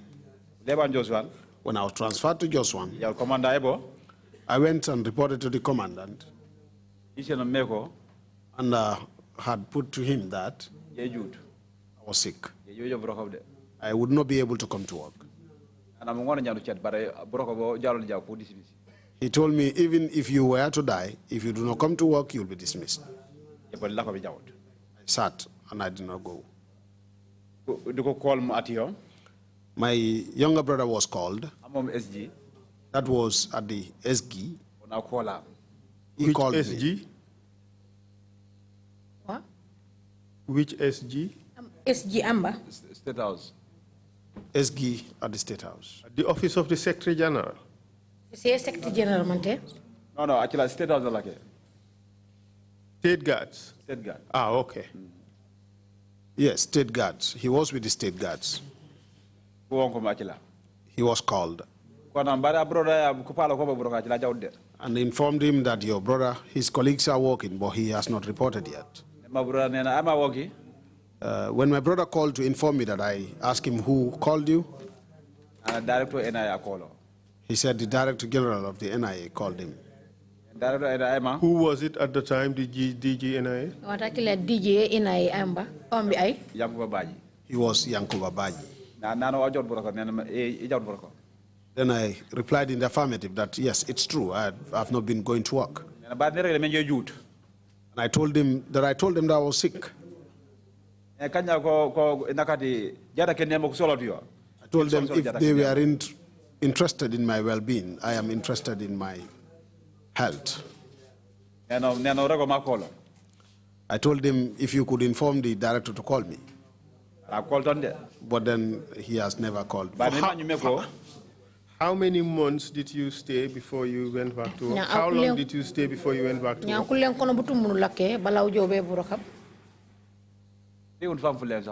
I did not stay for a month. It's about 2 to 3 weeks. So you returned to work eventually?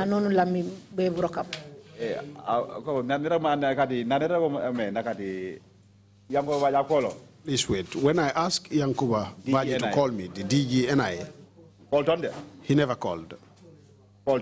He never called. Commander? On the whole, the director NIA was called by David that Anabi has not yet reported. So what I suspected within was they don't know my fate. Another movement because he thought I was doing another movement for my case at the High Court. So I'm on any access for me free. So he does not want me to have any access to be free to continue on my legal action. So you told us earlier that Ibrahim Jammeh was called or used to call himself royal family or member of the royal family. Could you explain this further for us? Was there in fact a royal family at the prison? No regular Ibrahim Jammeh na wonke fango for royal family. Nyampan kungo regular royal family fang. Never budget Pombu Ufelo royal family. Royal family Jeffadi Ibrahim Folonia Jammeh. The issue of the royal family, I first heard it from Ibrahim Jammeh. Because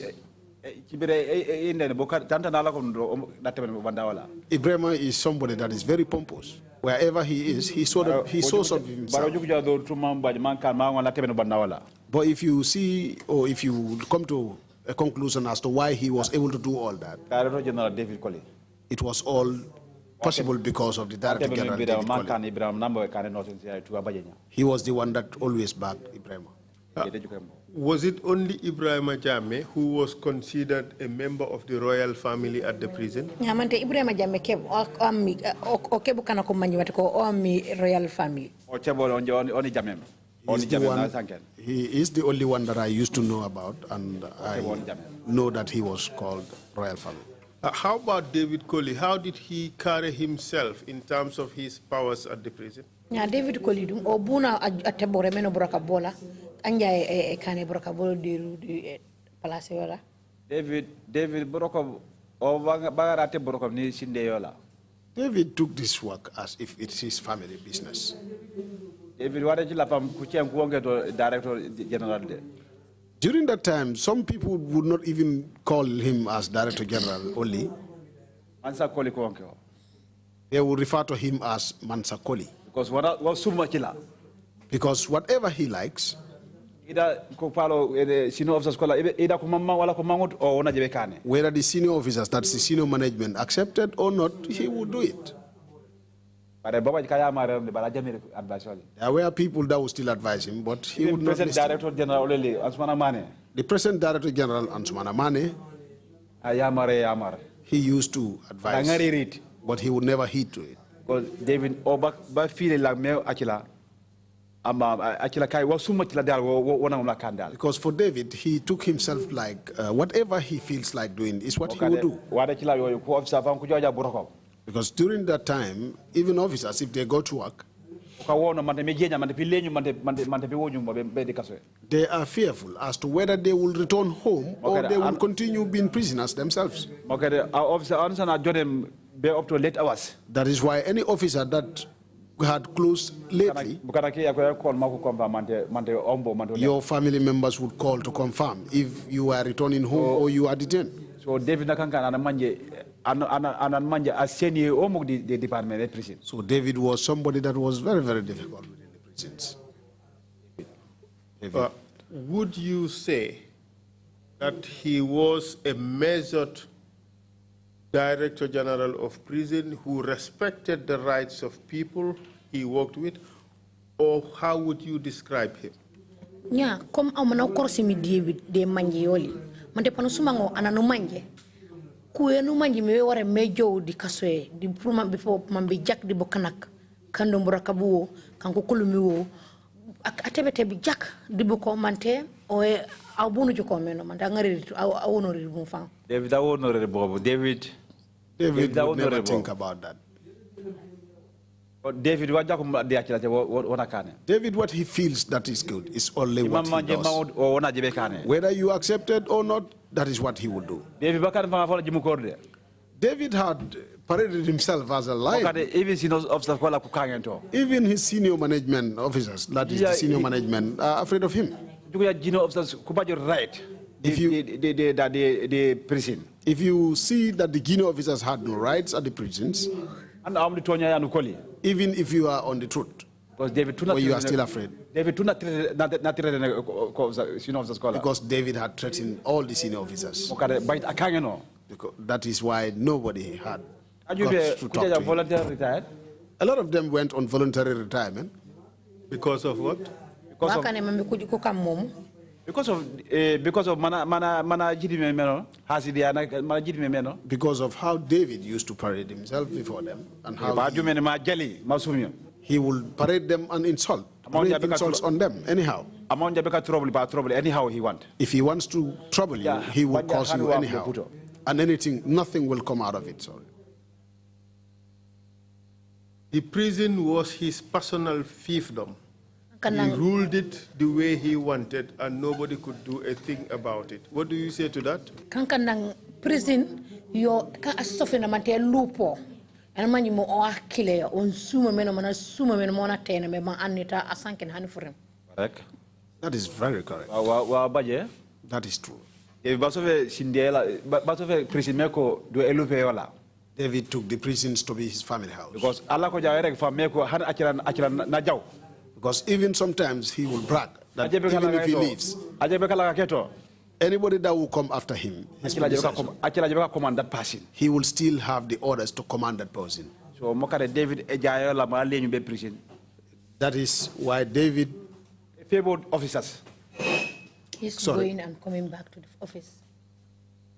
Favor the prisons. Okay, his dismissals and coming back to the prisons would not favor the officers.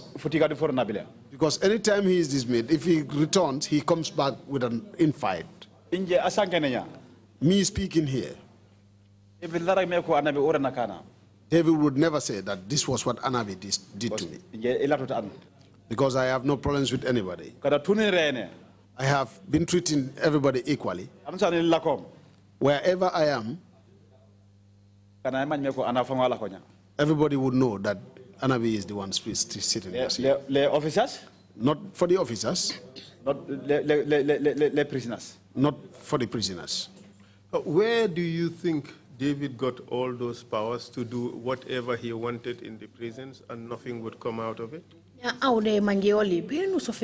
David bona bagilo sembayo anu manji monsuma meno mona tene meno ba aneta go haniwaf ngere yuke mom David mante o fanga jala jamala ko ma arebu kanak dunia tu maku jamme ko akira ba no bagilo sembas. Based on my observation, unless David himself is called upon here to come and tell us where he got all these powers from. But one thing I know is that he is very close to Usman Sonko, his boss. Whatever is good to David would be the same to Usman Sonko. Usman Sonko is part of David's ill doing at the David wakana prison too. David, whatever he is doing at the prisons, he cannot say that him being the Minister of Interior would not know about it. If he say that, I will say that is not true. If you realize I don't feel, I am not afraid of anything, I know how my parents done me. I never fear anything. If I am on my right, I will not be fearful. David himself knows who Anabi is. Although I am a junior man to him, but he knows who Anabi is. Because if I am on the right path, I am not fearful. Now let's talk about the prison farm. Now, Mika Kalaka K prison. I'm calling prison farm. Does the prison have a farm? Yeah, prison, everybody in the Kalak. Prison, everybody around Banyul. Yes, they have a farm around Banyul. There were so many times. I used to go there with the recruits. We farm, grow crops like groundnut, maize, with some beans. Where does the produce go to?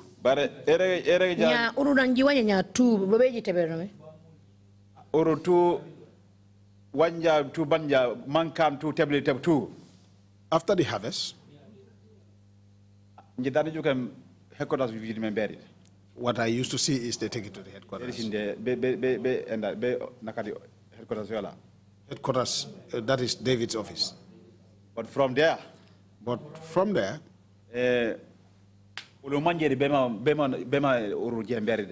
for us, we never know where they take these things to. Whether he takes these things to his house, or he gives it out to other people. But I've never and would never say that he had ever taken this to the prisons for prisoners. Or he gives it to the officers. I have never witnessed that and I have never seen it. Well, if it doesn't go to the prison officers, yeah, it doesn't go to the prisons. But where else does it go? Kanya ko prison officer, send ko prison officers. Send buku kan kondo me nan ko kule. Nya kama bebe jemi. Banja akila kutebe kuset. After the harvest, they just give it to him. Well, he is the one that knows where he takes these things to. But there was a prison farm though. Right now, as we speak, prison farm 2016. Even in 2016, last batch that I conducted training, they were with me going to the farms. We had grown some crops like groundnut, beans. There was an in charge. Commissioner admin. He was commissioner administration. When we were done with the farming, and did the harvest and brought it to the prison, he asked us to take it to the stores for the prisoners, for them to add it onto the food for the prisoners. That I witnessed and I have seen it. That time was David there? No, David wasn't there. Then he was already dismissed, or he left. Has anything like that happened during David's time? David,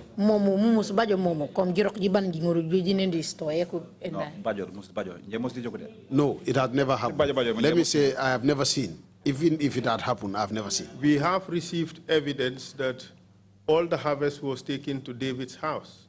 According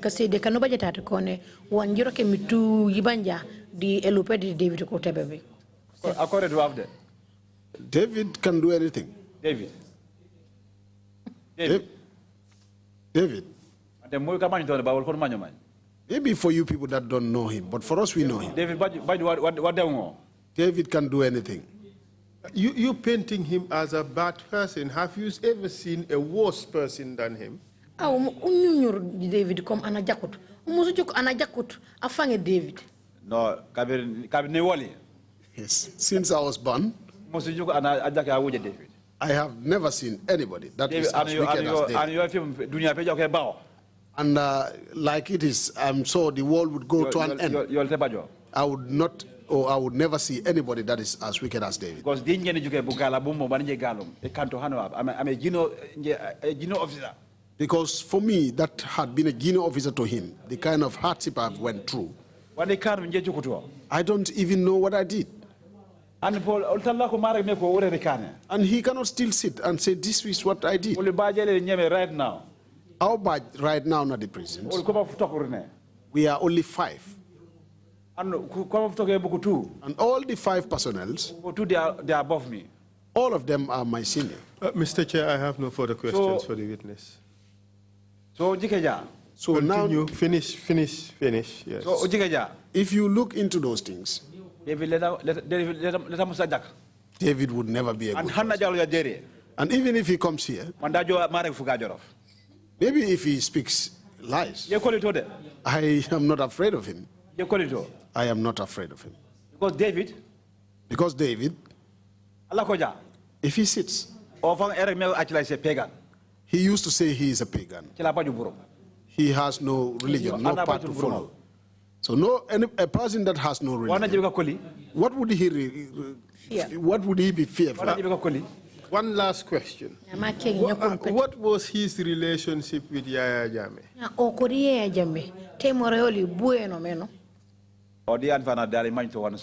Himself and the big man, I don't know anything about.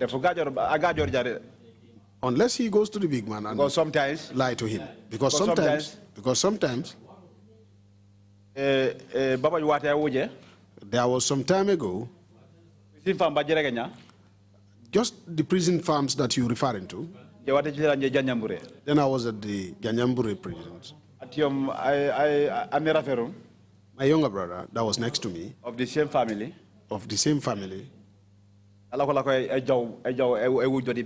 was one time going past through that end with a bicycle. Then the deputy director, Thomas, was the one at the farm. Then they created problem for me. Because I called him from State House. Someone called me from the State House. By the name Modu Jaju. By the name Momodu Jaju. Momodu Jaju. And I could take about prison farm. And said to me that one of your brother was beaten around your prison farms. And he said he thought I was at the prison farm. I moved to Janjambure. I told him that I was moved to Janjambure.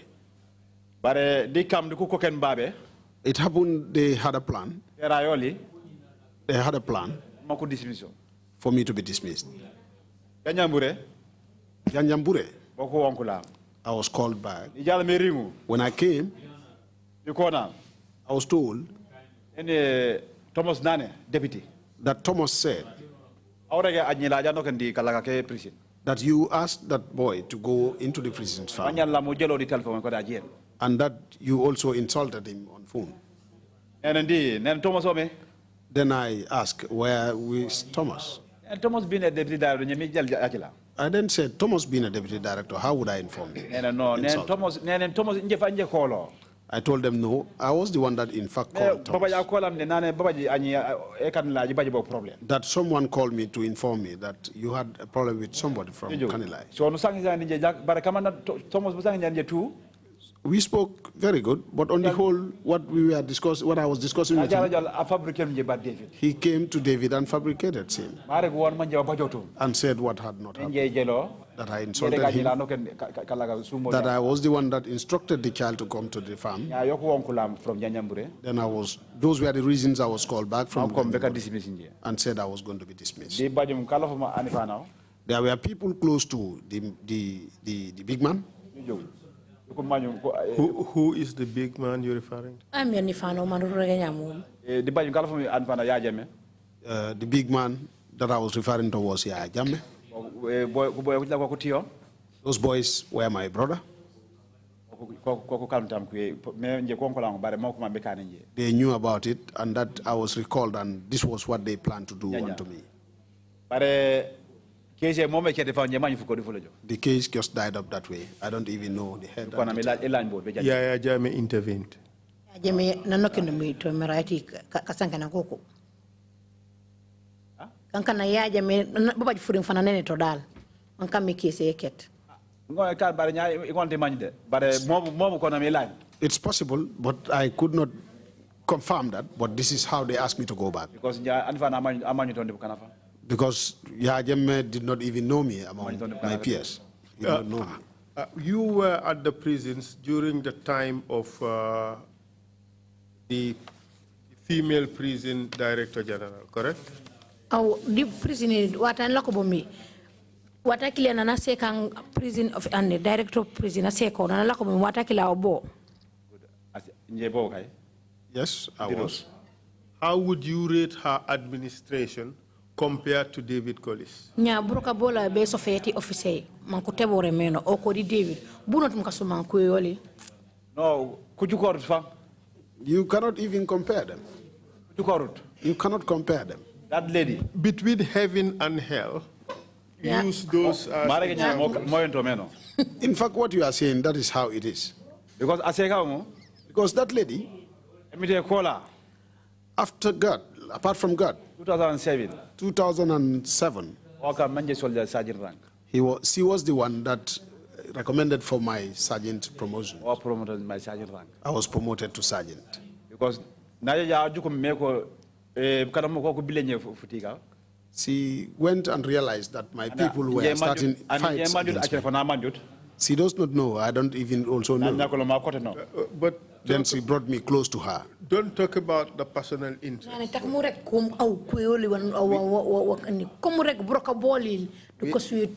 talking about the administration in general. Yeah.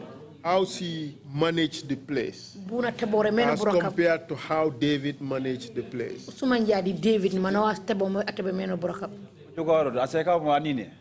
They are not even the same. This woman, it's God that made her to be a female, but she is a man in herself. She is in her grave. I will not speak the truth. I will not speak lies against her. She used to fight for the rights of officers. She fights for the rights of prisoners. And she always fights for the prisoners to have what they want or what they deserve. Having such a lady is not an easy thing. In fact, maybe that was why God did not allow her to live more than that. 100% sure. If she was still alive, I am 100% sure that my rank would have been more than this today. Because she knows how I am walking within the prisons. Was she a fair person? How about David Collie? David, you cannot even say he did anything. Anybody that will come here and speak good about David, then you are a kafir. You are not a Muslim. David. For David, even me speaking here, if he had a way to kill me, he would have done so. Maybe you people don't know, but I know.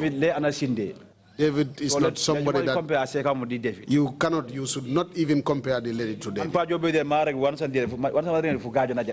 Whatever, even if he may come here and speak, whatever he would be saying would not be the truth. David had not seen anything yet. If God willing, he has not seen anything yet. Let's leave it at that, Mr. Chair. Thank you.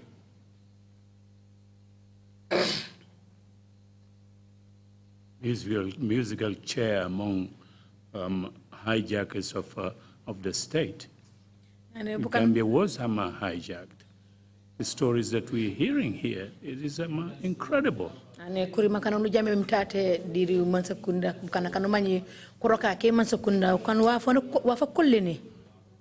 You have prison officers beating detainees, turning them into slave laborers. Bukan kanu manje ko kuro burokab di kaso anam nge tek bukan kan manje ko man ko kuli le teki mante la e kan na mante bu kumikel. And people doing whatever they wanted in a confined area. These guys could not even get out and demonstrate their anger, the torture that they're going through. E kan bukan kanu manje ko man ko kuli dinda no manje lito e kani wo sumi bare bo am ko ka kili ak fan ko bajot hani sembe sako be puru be jo be sen matiko wanko kane mirere sumu tude. Yet everybody comes here and then talks about, well, God made me do this, God made me do that. God save and forgive us all, really. To blame all these things on him, where is individual responsibility? Banja anna odabi jana la komane itawture emite ba kiti bate emite kan emite e balula parce que engare kuruma ko momuna hu gane emite ban aw fangi wara wonor mate ko aw xana madi mu mañ bunotu me e kane broka ba jaka.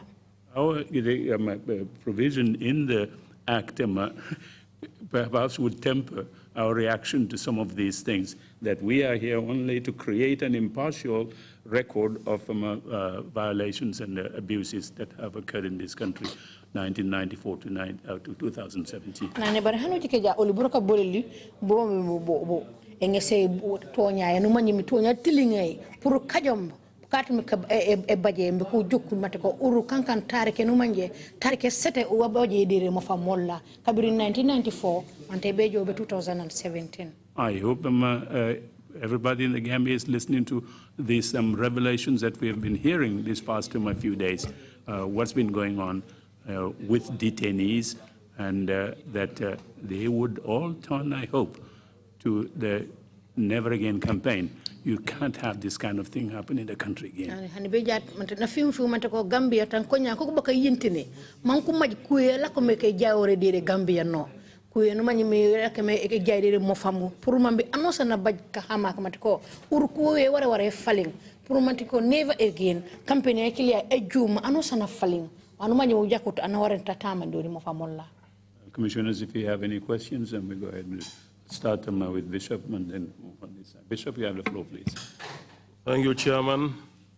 Odiko Omangibe King, Nani Chairman Abaraka. Mr. Abdou Anabi Jammeh. Mr. Abdou Anabi Jammeh. The prison farm or farms, I don't know how many they were. Ane kalaka ke prison mante ulak paska manji tulako no butumbu mante kakon mante wujuto. Kala kokon. It was one farm. One. Who does it belong to? Kala kuku. Kala kati aima. Akilimi kala kak aima. Kala pro prisons. The farm was for the prisons. The farm was for the prisons. Yes. But if I heard correctly, it seems as if the produce were not given to the prisoners.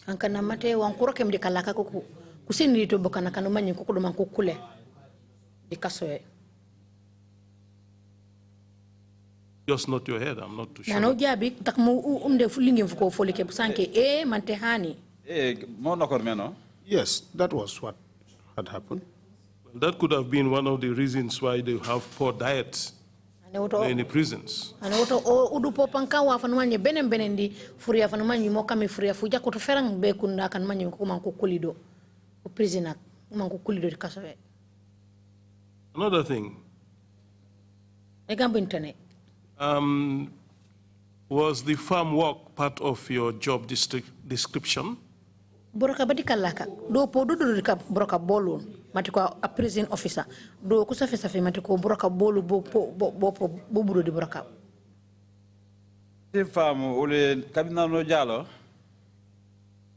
the prison's farm, since we came, don't talk about prison farm. We found the farm within the prison. Because after we finished, that is after our harvest, we would bring everything and give it to them.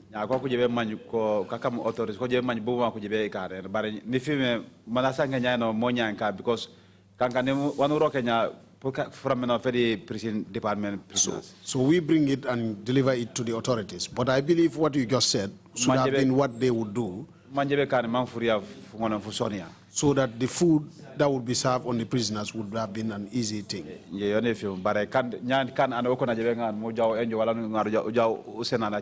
When we have all this harvest in the prison store, the diet that would have been served on the prison officer would have been a better diet.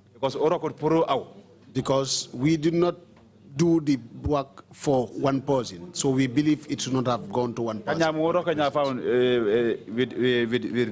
prisoners and the officers, maybe officers benefit, maybe it can be better. Even the work that we used to do, even if at all the officers used to have some benefit with the harvest, maybe that would be better. But not, prison officer benefited. I have never even seen the prison officers benefiting from the harvest. So that is why your question is a good question. If we had had this food in the prison store, maybe the diet would have been better. Yeah, but then and one part that you have not answered. Was it part of your job description? You should go and farm in the prison farm. Do po di broka bolundom purum buju jaw you wara waren pop na hiji jaw kalaka broka do po do the part of the prison officers job. Like I said, the culture we found it within. We found the culture at the prisons that that officers will go and work on the farm, and that was what we followed through. Commissioner Kinte, you have the floor.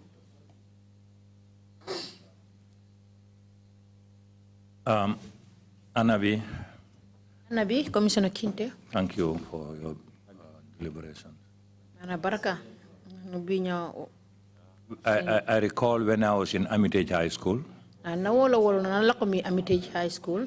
prisoners there had prison farms.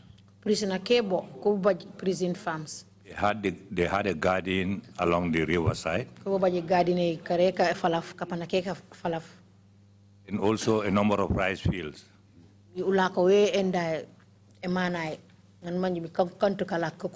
But I remember whatever was produced from those gardens and the rice fields, part was directly taken to supplement the food diet. And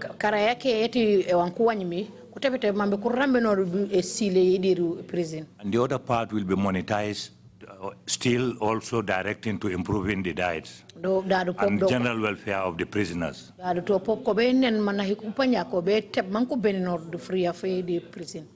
I wasn't an authority then, and even now, maybe I'm not an authority to that level, but I know the rationale to have prison farm, the importance can never be overemphasized.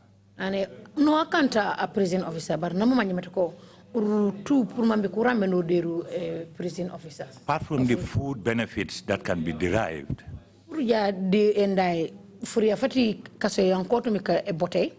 the fact that it can be a training ground and a motivational ground for livelihood development for prisoners as a form of rehabilitation is one fundamental thing. Bare pop wara kan place numanje elli ku bokana kan numanje ku man ku kule purumbi ku ngolen ku liki buraka man numanje pambuna fay banja pamburam burambe ni mbe ku kambu kan ka jake pour kanyon ku pour jado kasoe mbe ku nafa fanga fole. And indeed it was serving that those days in the early 70s to mid 70s as I recall. Bare ban no du la ko me e jay kabir no 70s mante be late 70s. Yeah, early mid 70s. I would still want to encourage the prison to maintain the farm, even expand on it. Hani be jat on ballo e pour be prison ku continue buraka bakiliabu buraka ban ko la ko me kan no 70s hani ku ngole fan ku ngem fan mam jake ku ngole ku kammo. But indeed it has to be purposeful. My question following is,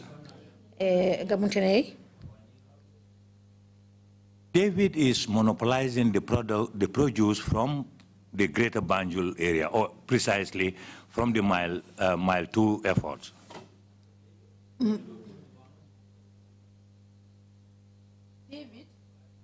David umbangare mu endai mu wanyam akan nang o kebo akile.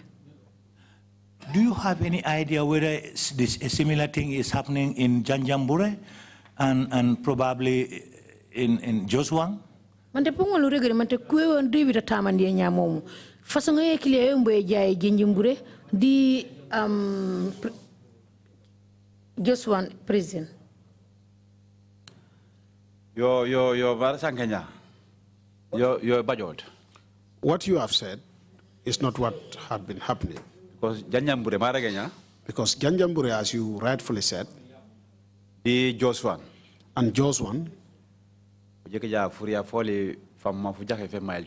if you would easily put, their food were better than that of mile 2. Because Janjambure,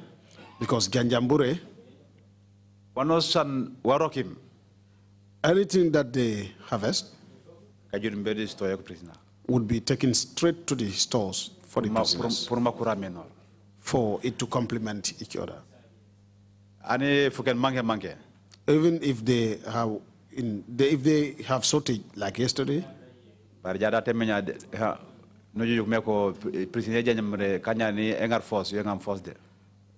if you are to gauge these prisons, you will realize that the prisons at Janjambure would be the first. Although their roles are not that much, but their food is better. Coming to Joswan, everything that they worked on and had, their harvest would be also taken to their store. That I can also say. But for mile 2, all the harvest that will also go to David's house, all those that came to testify, and whatever they will say on David is true. David is a very difficult person. He made himself as an untouchable person. He made himself an untouchable person, a lion. He is not fearful of anything. But for now, the director that we have now, Ansumana Mane, is trying his best. He's trying his best. Although though the role at mile 2 is more than that of Joswan and Janjambure,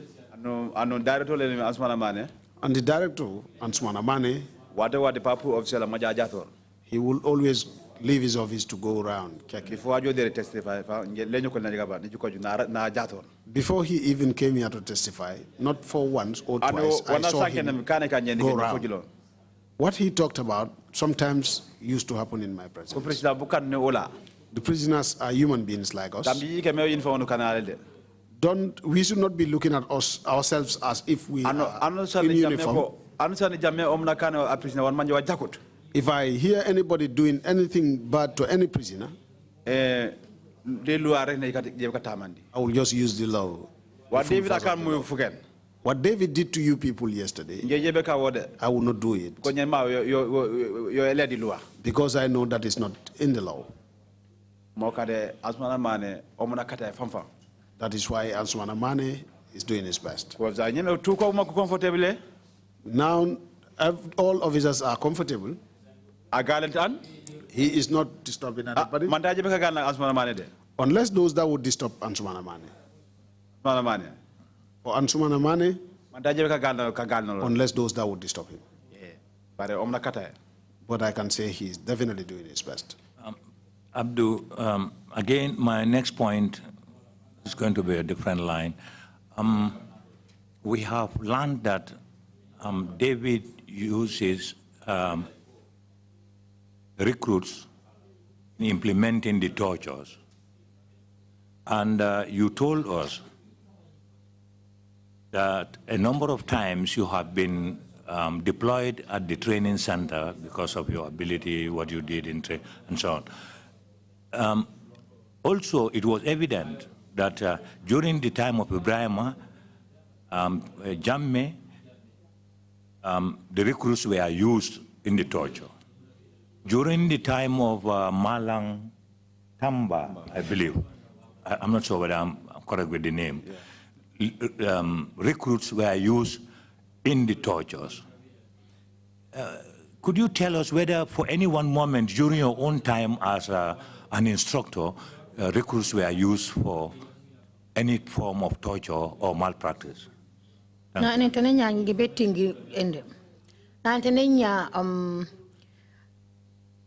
David Brokabola enga kunyila kasi kunak kanuma nyoko boka karandi di kanyana kola maisi buko to meteke boka nak teke aja kota di Ibrahim Jammeh pop o pop nyonga kiliana kane nyowel malantamba nana nya aw man aw Brokabola jamenge babu training school na hokan mabiri babe nana aw mante aw di nyale nan lakome kane nanu lakom bobdo mumu su jok man ko ngare anyil ko jinio passé man kuiso woro kabate take yo hanbuno ko kurana ko koli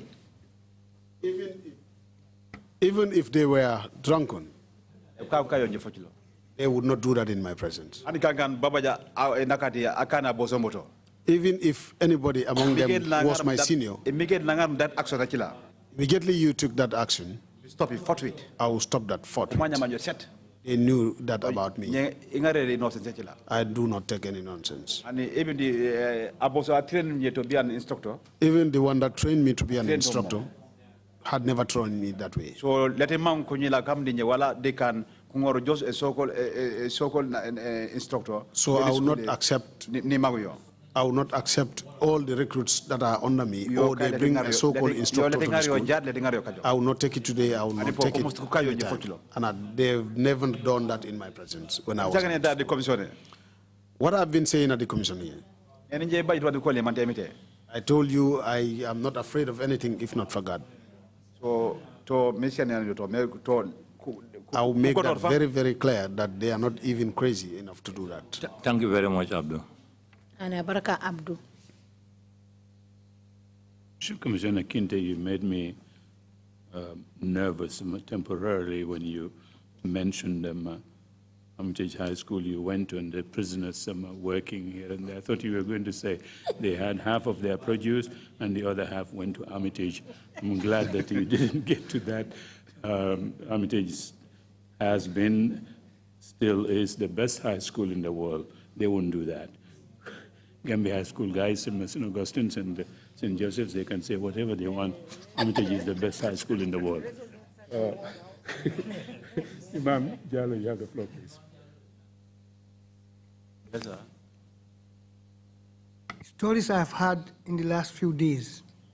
Nani asedo nani kibare na jammi we kuna kakawuji nya mom really confused me.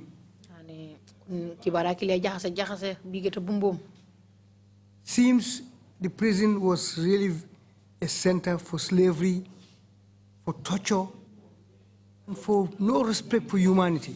And ni jike mante ki sof mante prison Palase no manje, palase te kan anu jakute, e sof anu na Mikel, e kan anu wani me kandala, kuete hadamadingo kubunya utuyo. And there are a lot of senior officers working with this one guy who is the Lord. And baba jibu kunifan kamenge kanamanje me senior officer kanamanje me koko ni buroko di an anauma kuna ngonkone mi David. It's a government that is in control of the situation. Ministry particularly. And ministry yo kamara palaso you too. Why didn't you people rise up to show your anger and dissatisfaction in the way this man was handling you? Wakani mi jammanji mi jaje komi ko yima e jaay wakana jito to manji se balamba panji se matko wa fon onamde jaay wa sumutu mi wakami mi jombo e latte pour mi kana ko tuko man. Who do you really blame for this kind of situation? Who would you blame? Yeah, ko tu yeba nya momu tu manjoro nya momu. I know to make a blame. Thank you. Ambaraka. Okay, thank you, Council. Thank you. Baraka. Correction, Mr. Commissioner. Commissioner, okay. Thank you. Mr. Commissioner, thank you. Nija wana sangenya. I heard what you've said. Uli president komini mandre mtare kantu bejo bitare bejo befu gajo. For us at the prisons, just like what I've said, it's not that I will come here to lie. Uli kunyi elak. For us, the junior men, Ujamorja. if we were speaking in the same voice, Bar kunifana kujamor. and our seniors aren't speaking the same voice for it, Ujuk lengon enjau. it would not work. Anunja, I believe. I have the belief that Me kunifana. that the senior officers, Ko ulin nyanu najo mo obaj buruma wanu luswala. they are the people that should have empowered us so that we would do what we want. But komini misali ndade commission ndade. But like I said here at the commission, David nakanga na manje. David is someone Kunifana bait akangeno. that none of the senior officers is, Na bajum kunyila kan manje. and he had junior officers that Ko fana ko kusenom information. would always give him the informations Iko officer kalege na pormo ko kajen haja soli. about good officers so that they would destroy their careers. Nya kunifana ko kagande ja David. Now say where the senior officers are afraid of David, Nya ko nyila bu karno ko be kam mako basambay. how would the junior officers have those power? Who would empower them? O ye galem department yole prison. This is one of the problems at the prisons. Kunifana kanya Our prison to bite department. akagene prison David. All those senior officers at the prisons, none of them, David ansana mbejum bere ko tonya. David, if any of them wants to stand him and speak the truth to him, A transfer deja. if he do not transfer you, Ba create a problem ma je kama kuchisori all. he will create a problem that will result to your Yo dismissal. jike yola. That is his. Yo That jike is what yola. he does. That is what he does. Foni bajum. That is what I have to your answer, to your question. Sorry. Thank you very much, Commissioner Carr. Thank you, Chairman. Thank you, Mr. Jammeh, for your testimony. Commissioner Ka amambe kengi. Na baraka Mr. Witness. Thank you. My first question is, during the 9 months that you were detained, did you receive your dues or did you receive salary or any remuneration? Aninge free ma fana mambe kengi follow. Au nan kusofu mi mante kule ubati kule nkono futoku de kubaki. Bucha ma boli bana wara mu baddi mbroka bol di mansakunda kanyana ke mansakunda. No bo bajibo. Bucha mi cham. Wada kila na kusofanya. Yes, during that time when I was detained, All the budget any access. I do not have any access. Family mo mandukuri ngon the budget any access. My family, whether they were eating or not, I have no access to them. But salary mbo. But for my salaries, Ba female no meko. I had the belief that Me pa ku dismission. I was going to be dismissed. Me salary mo me ku tampa tampa. that my salary would have been tampered with. But God so good, when I was discharged from the prisons, after all their movements, our transfers, that was when I realized that I was in dismissed. So I knew that my salary would have been still there. So then after some time, I went to the bank to check. I realized my salaries were still paid. I would not be telling lies here. That was not done. But those salaries, I can say maybe it could not use it for a better thing. Because at that time my wife was desperate, going to Marabou's and giving out charities. And when I brought in the salaries, I used it to pay all the loans he took when I was away. And I told her that we should have faith in God. Then after I was released, good friends can manje can top of them can bulaka can I had some good friends, also people that I used to help on their when on my trade also, like I said when I commenced, they came seeing me, and some of them, good Samaritans, give me some things that I would help my family and myself. That was how I was. Thank you. The second question is on, you've mentioned that you were once in charge of the training school, if I got your testimony correctly. Training school di kanya kon la ke kanja na jame jam jak e bibi la ko kanya kiya wat yake. No, I was once twice. Okay, you I was once second in command, twice. Okay, I think you can still answer my question. My question is, what forms of training do you give to the recruits? Nane kama hani beja pana ajiki jiki man pongon jabi wana mambe ke ngoli nya au training school bon fa training façon heji sedem bukana kolu kami buraka kami ka karanga do nyenolu ma training the kind of training we do more can prison officer for you to become a prison officer, because I'm soldering this DO. If you see me soldering this DO, because camera sample I think they had now taken the sample from me. Because discipline,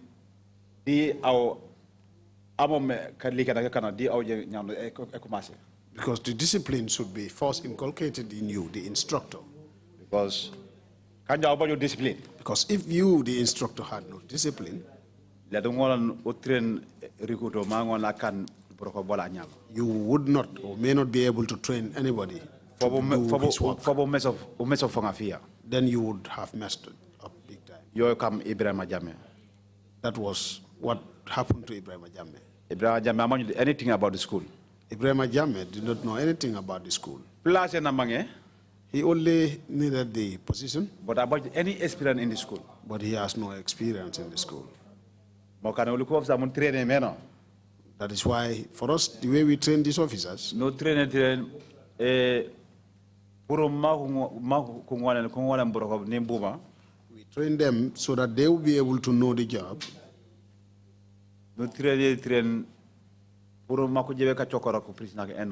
We also train them as to how they will handle the prisoners. Because somebody that is been brought to be placed at one place, he has no father, neither a mother, or anybody at where he is. You, the officer, you are the only one that he sees. So if the person is good, it should be from you. But what we train the recruits, we tell them that you cannot be beating prisoners. A prisoner any offense? A prisoner that had committed any offense, There is a law or a rule in the books. You take him before that law, and there is no beating. That is why, for us, the way we used to in training them, we don't train any recruit to be just like what Ibrahim Jammeh did. Like he did, he brought recruits from nowhere and asked them to do something. Because they will believe that what they're doing is the truth, and when it does not go that way. That is why we used to train recruits as to how they will handle these prisoners in the best form. How they will handle these prisoners. We never train anybody to beat. And even in our law, there is no beating. Even the act, they say that us, the prisons, we don't have an act. There is an act. But that act, if you are not educated, you should have asked those that are educated to tell you, so that you will know how you would handle the prisoners. But if you are not educated, you may not know. That is why I heard what Malantamba said here. Malantamba, I trained him. I sat before the TV and listened to what he has said. But he knows what I trained him. If I had not trained him the good thing, then he would have spoke about it here. Then the whole world will know about it and the media will take it up.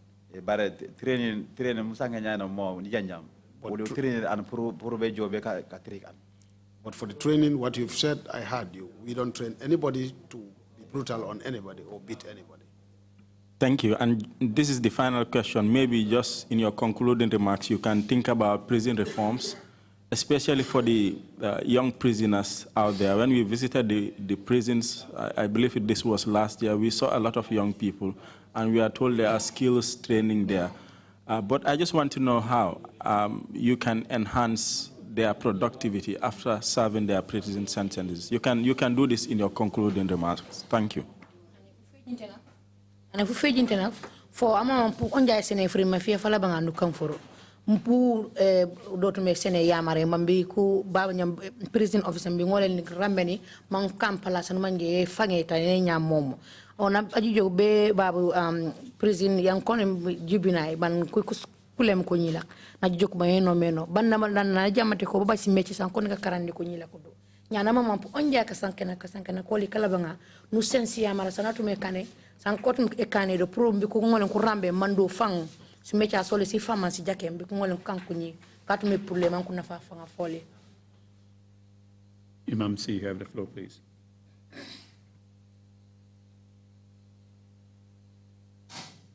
ñu lay gërëm ci sa laaj ci sa wax bi nga wax ni Imam C nane annabi omba asaferi na tentu yi comme que sidi kanu se ñam mom na ñaari laajte bi ma la bëgg a laaj. ane kurin ko gabana ma ngi be kengi benn bi mooy sonko bi nga doon wax noonu wérutoon.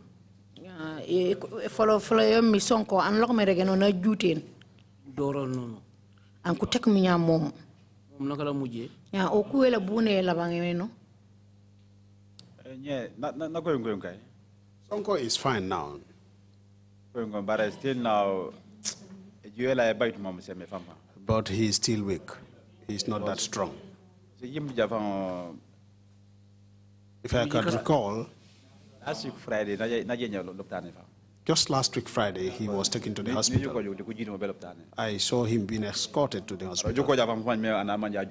But if you see him, you would definitely know that he is sick. And he is on death sentence. Wherever you found Sonko in the prisons, he's always sitting alone. Even if they are on rest, their time for resting, he will be sitting alone. ñaareelu laajte bi mooy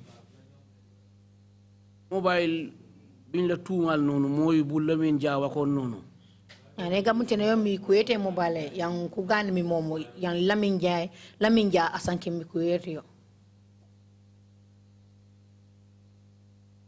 Mokon Umar Jallo moko sanni on nga forko. Kurege mi ko mate Umar Jallo betene mana aw for yo.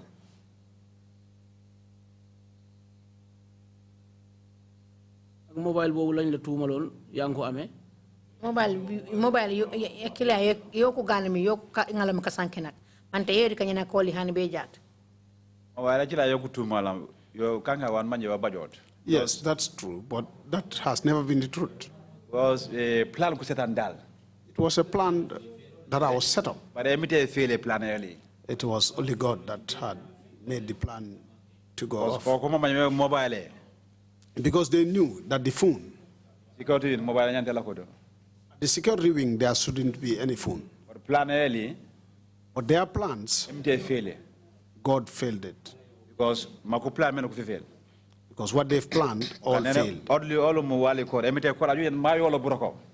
Because, like I said, you're oddly here, Wali Kor, he left the job. He was the one they wanted to use. He came and told me that you are a Jola and I'm a Sirere.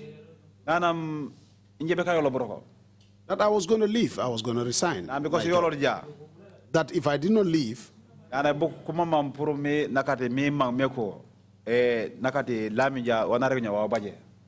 they want me to say that what Lamin Jah said was true. And between myself and God, where I found you on the desk, is almost 100 meters away. If you would see from where the phone was found, it was 100 meters away. So you could not have left the book here when the prisoners were all outside and go up to number 7 from number 5. So he said, those reasons were why I was going to leave the job. My answers to him, or my reply to him were, Wali, you have to go, otherwise they will imprison you.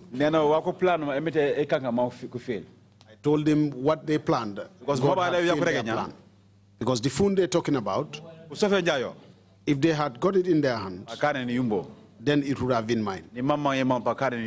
Either I accept or not, the phone would definitely.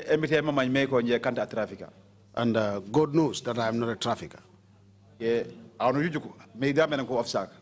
You can attest to that. You see it, how I treat the officers. Not even the prisoners.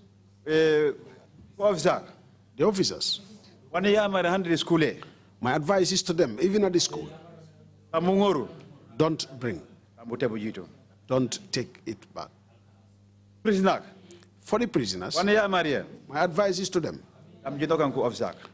don't implicate officers.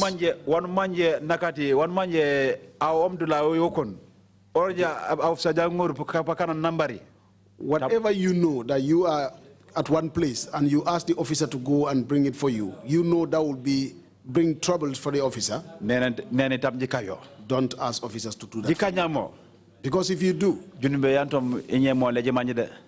you would be. And that now you may not know it, but for a year after, there will be a judgment. That is why that phone, they've tried their best to recover that phone, as they say, if it is true. Up till today, the phone has never been recovered. The phone, as they say, if it was true, they have the phone. Maybe what I will come to court. Maybe by now I'm still going to court. But plan fail because can't one man your budget.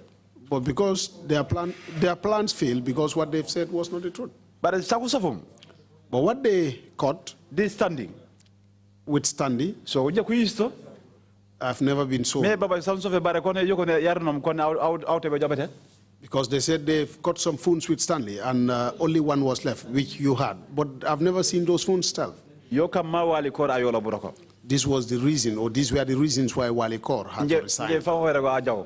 In fact, I was also part of those that said the powers they had to keep me at one place, they may apply the same to him. That is what I heard. Thank you. If you have any final remarks to make, Mr. Jammeh, please proceed to do so now. There are no further questions. Baraka. Kanya furim fofri au fanumange besen Jammeh nya fofu ku luwombu flimete. Yo, nyoma ni sale kana kam dere to gabirin commission chairman to nyama sale to. I am giving thanks and praises to all those that are here from the commission's chairman and every other person. I'm saying thank you to you all. The reasons why I am praising all you. Because for today, even my people, where they are, they will know that Anabi is today testifying before the commission. Because I know if I leave here, they will start calling me. Because they know I'm a good son. Like they say the proverb, soap would not be used to clean itself. You would have to use it and press it on the clothes. But I can still praise myself that I'm not a wicked person. That is why I'm praising all of you here present. If not for you, my people would never know what had been happening on me. Look at me, the delayance I have in my life, even on my promotions at my workplace. Everything. And I'm a family man.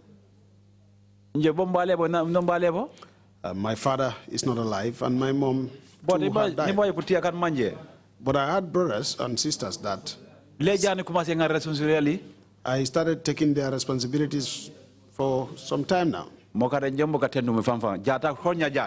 is why I'm saying a big thank you to you all, because where they are today, wherever they are, their hearts will be filled with joy. They would know that their son had come here and spoken the truth. He did not come here to speak anything but the truth. Well, the hardship that I've went through, it's true, I will accept that it was destined by God. If it wasn't destined, I believe I wouldn't have gone through that. But also, when somebody had put something, if you pray to God and ask God for anything, God will definitely give you same. I tell you, I went through a lot of hardship. The prisons department had not given me any. Because all they gave me was to keep me at one place. When I was released, I was sick.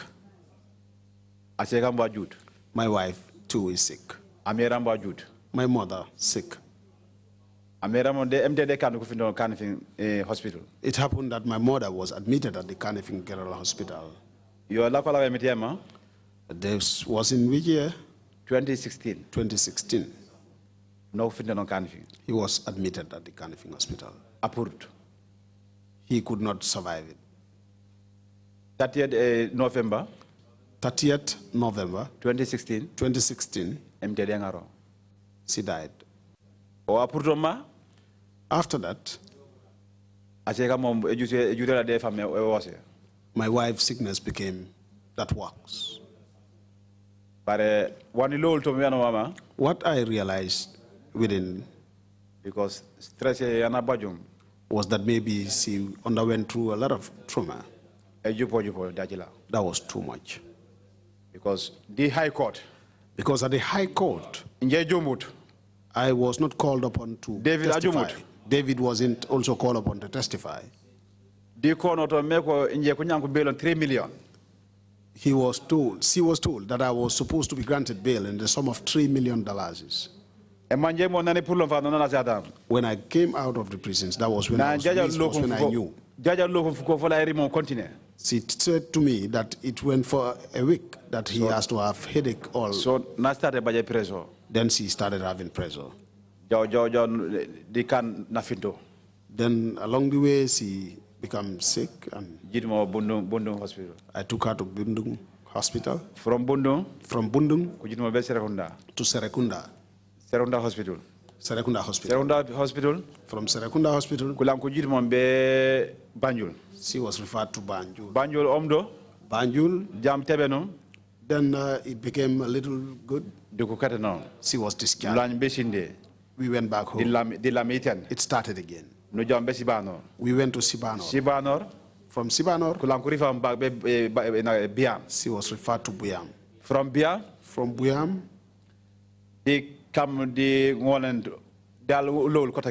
then we could not understand.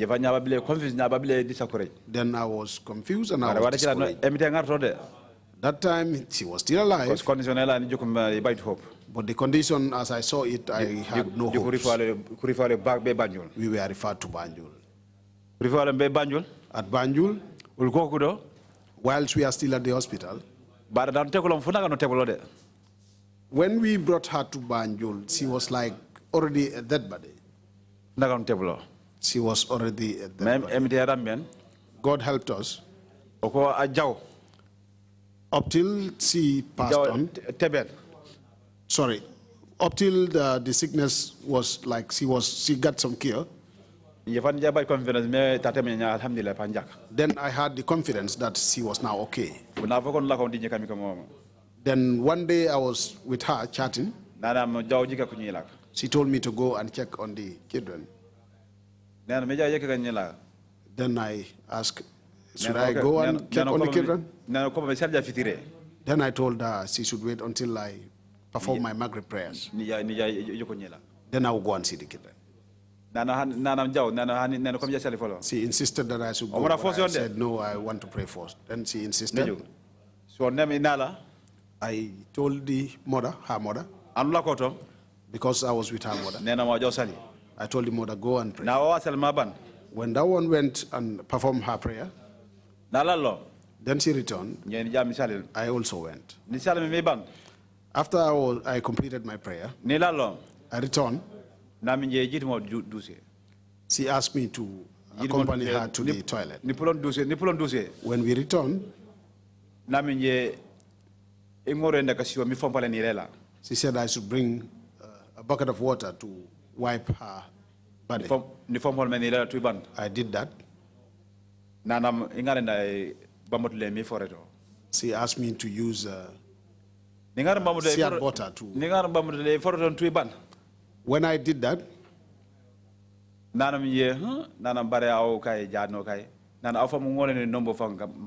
then she told me that I was a good massage, good at massage than my mother. That was her mother.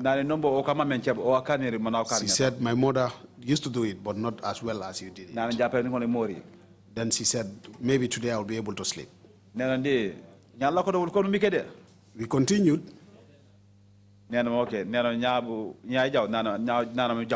She now asked me to go. I left. Yeah.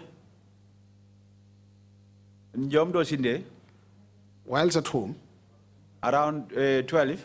Around 12, I had a mixed feeling. I rose up and prayed. Then I called her mother. I could not reach her. Then I decided to sleep. Around 5 o'clock. Around 5 o'clock. Then they were calling for prayer. I rose and took my bath. I prayed. After the prayers, her father called me.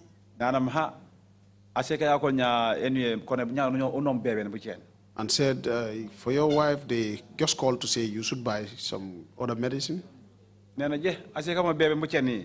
I then asked, what type of medicine would that be? This time, and the dad said yes. I told the father that all the medicines I supposed to buy, I bought them all. I've already bought them all. Then he insisted that I should do something to. Then also he does not know. So Then after I dressed up, I went. Emergency. When I entered the door at the emergency, then I had some mixed feelings. Completely. I found that she was lying flat as if she has passed on. I asked the mother. I asked her, this started when? She said, since 2 a.m. She also said the doctors are going in and out, but they have not told me anything. I said, I had tissue with me. I went close to her.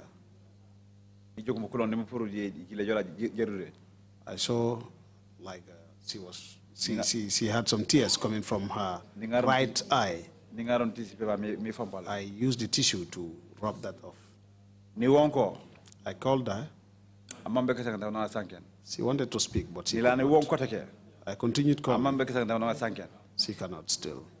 I keep calling up to 3 times, but she did not speak to me. She would look at me. And she was having some saliva coming out of her mouth. So I used the handkerchief that I have to rub all those things off.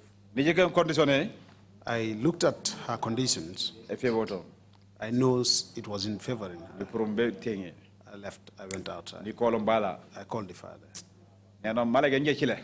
I told the father that it's true. I am the owner.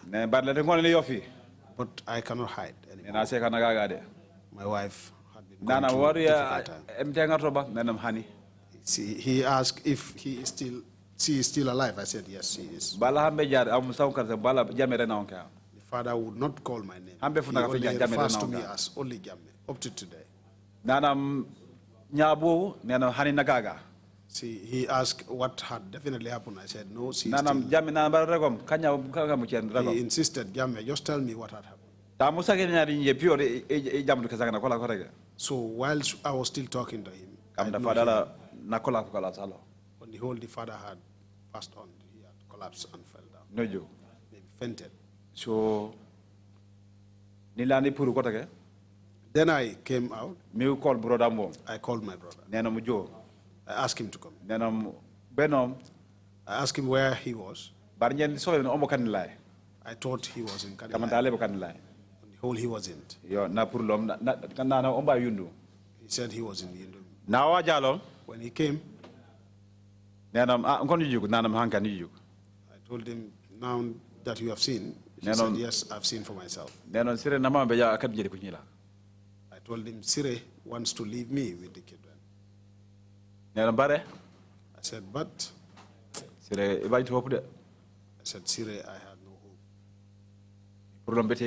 I came out.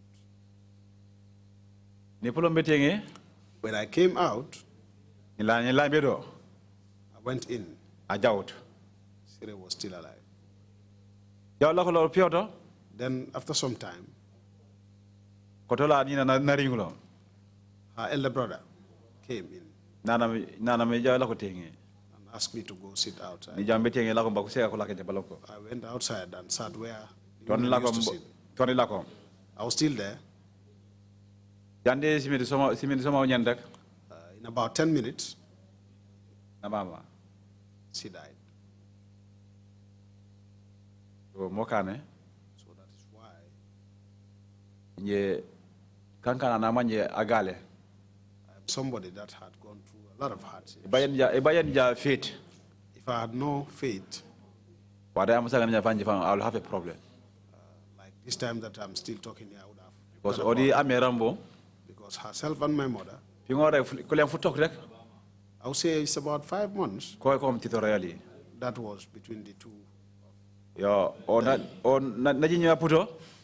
After her death, my sister that I was next to also felt sick. She was admitted at Brikama, referred to Banjul. Be banjo lang kulang no be Birkama. Then to Brikama. Bapurut. She also died. Najimnya 2018. She died in 2018. Asegamo 2017 April. My wife died in 2017 April. On the 24th. 24th. Okare inje. That is why myself. That's why I have put it to everybody that the hardship I had in the prisons, that even I had killed somebody. I believe I could have been before a court of law. And the due process of the law been taken. That is why I spoke a lot about David. I have faced a lot of hardship. In fact, it is now becoming lighter on me. When the new DG came in, he realized that I definitely wanted the job. And that is how he took me to it. And I have praised God. Up till today, if I have, or if I am to go through any hardship, if I would call anybody, they will know that the condition I am in, it's only God that is helping me through. If I say up to now, I don't have anything, and I am not myself. If you would see, I do not even have my boot on. I am on slippers. At the same time, I have high blood. At the same time, I have high blood. Since these things happened to me, I could not be myself anymore. So now it is now reducing. Because what they placed on me were too much.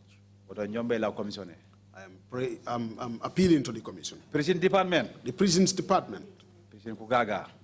Well, the prisons department are in a lot of hardship. Officers. If I will come to the officers. Officers, would you have trafficking they can? If you would see trafficking happens within the officers. The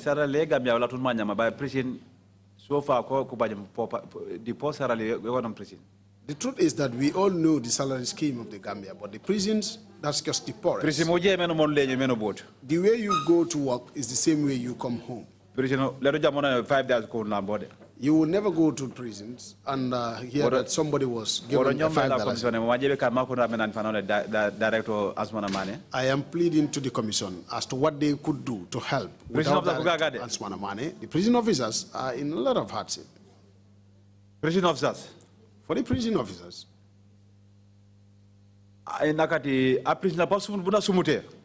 A prisoner would be as sick as what? You cannot run away. You cannot run away. There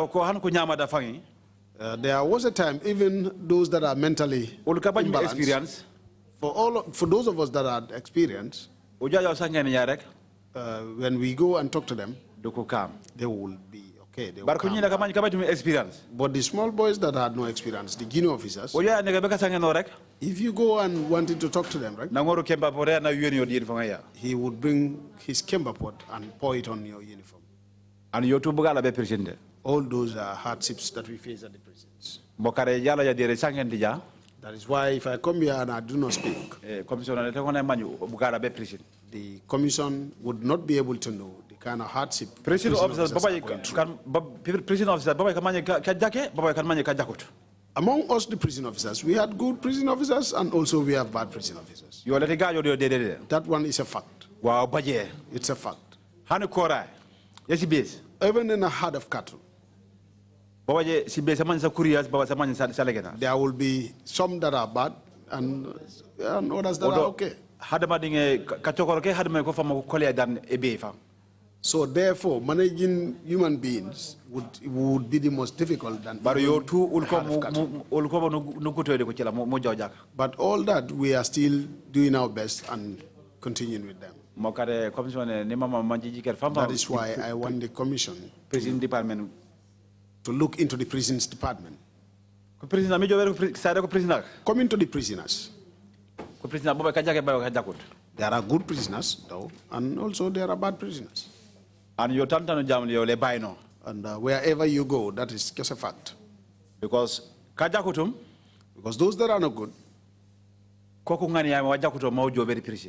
are the ones that will pray for bad things to happen to the prisons. Like I said, we have good and bad prison officers. There are a lot of trafficking that used to happen at the prisons. Myself, I've been a trainer. If you realize that would happen, because what they should have, they are not getting it. You will see officers coming to work and they cannot even provide breakfast for themselves. Collapse because of once upon a time, an officer collapsed there because he was hungry. He did not even have breakfast. What would cause that? He has nothing. And because they don't have anything, the officers... bad officers? And they're bad officers. So if you have bad officers in them... So, they are bad. So the prisoners that are bad would be able to use them. So that is the reasons why... A lot of things that, a lot of materials that got their way to the prisons.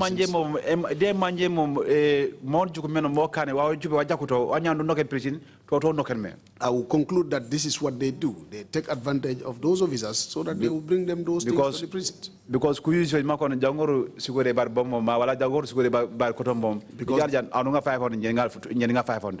they will send them to their relatives to say, go and bring, like example. Or they will ask them to go and buy food for them. If you come, I will give you 3,000.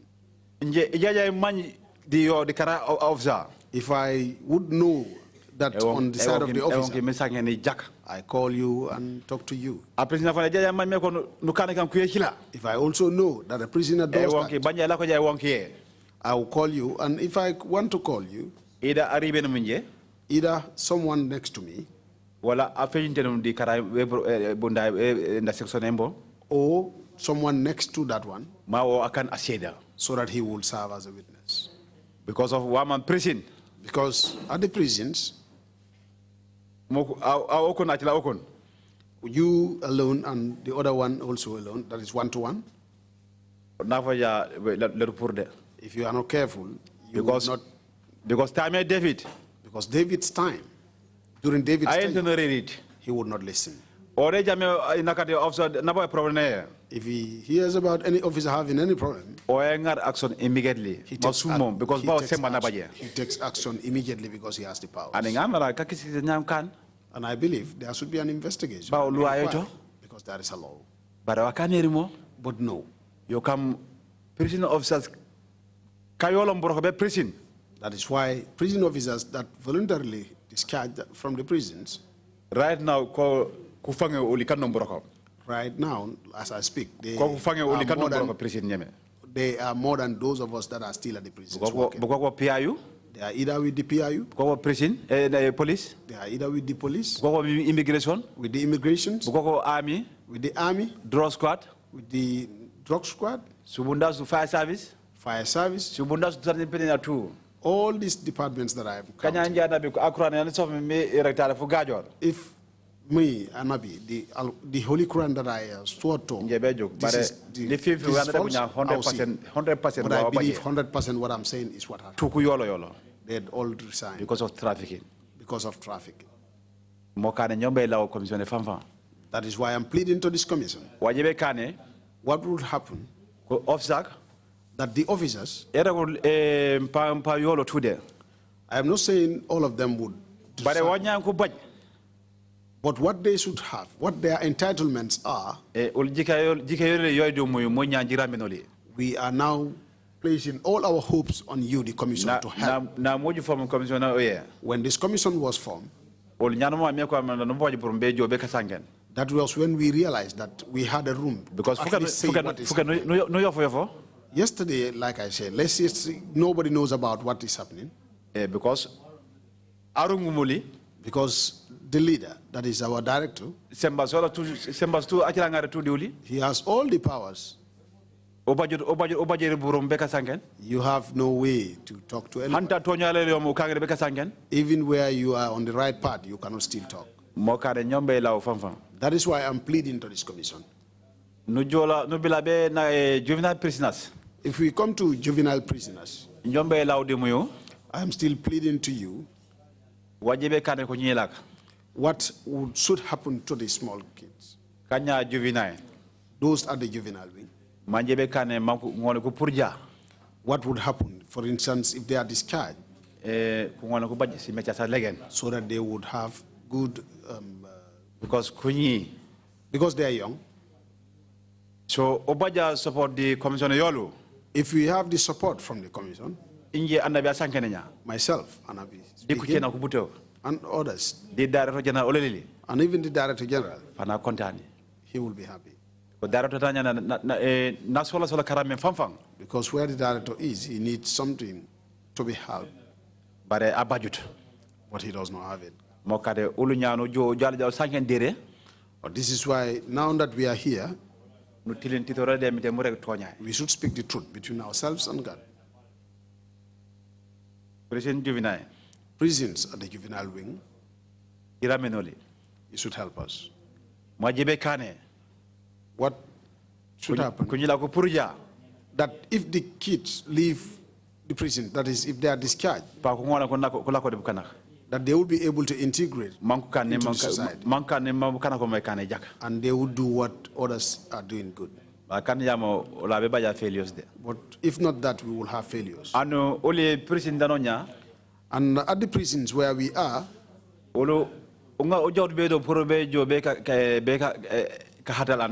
we did not go there as officers to go and disturb anybody.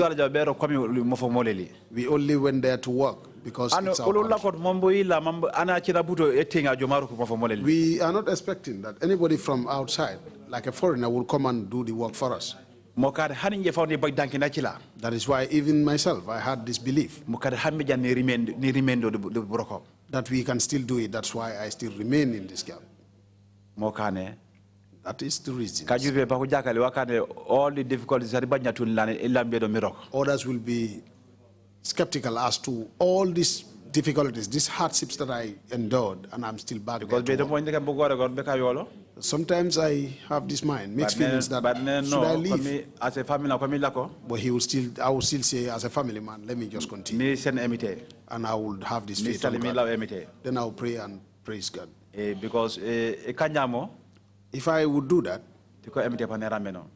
by God's grace, maybe He will help. But the prison officers are in a lot of hardship. Because we believe we should have risk allowance. Different ones. And they should be in different forms. But we have nobody to stand for us. But now that we have this commission, we praise you all. So that for that we will come and speak to you as to what you people would do to stand for us. So that we would also be as other departments. See, even our promotions. Prison. For the prisons. If you would go through our promotions, we have almost 3 departments. Mile 2, Joswan, Janyambure. But all promotion for a project. But where there are promotions, would you rate 40? The promotions would not be more than 40 personnel. 40. Or not even up to 40. Why? We cannot tell. But I still believe that we used to have some people grudges. For the prisons department, we used to have grudges. At least. We are not that much, at least. We have people with us that the government should consider us too much. So the trafficking would be at the minimal rate. I'm not saying it will not happen, but then it will be at a minimal rate.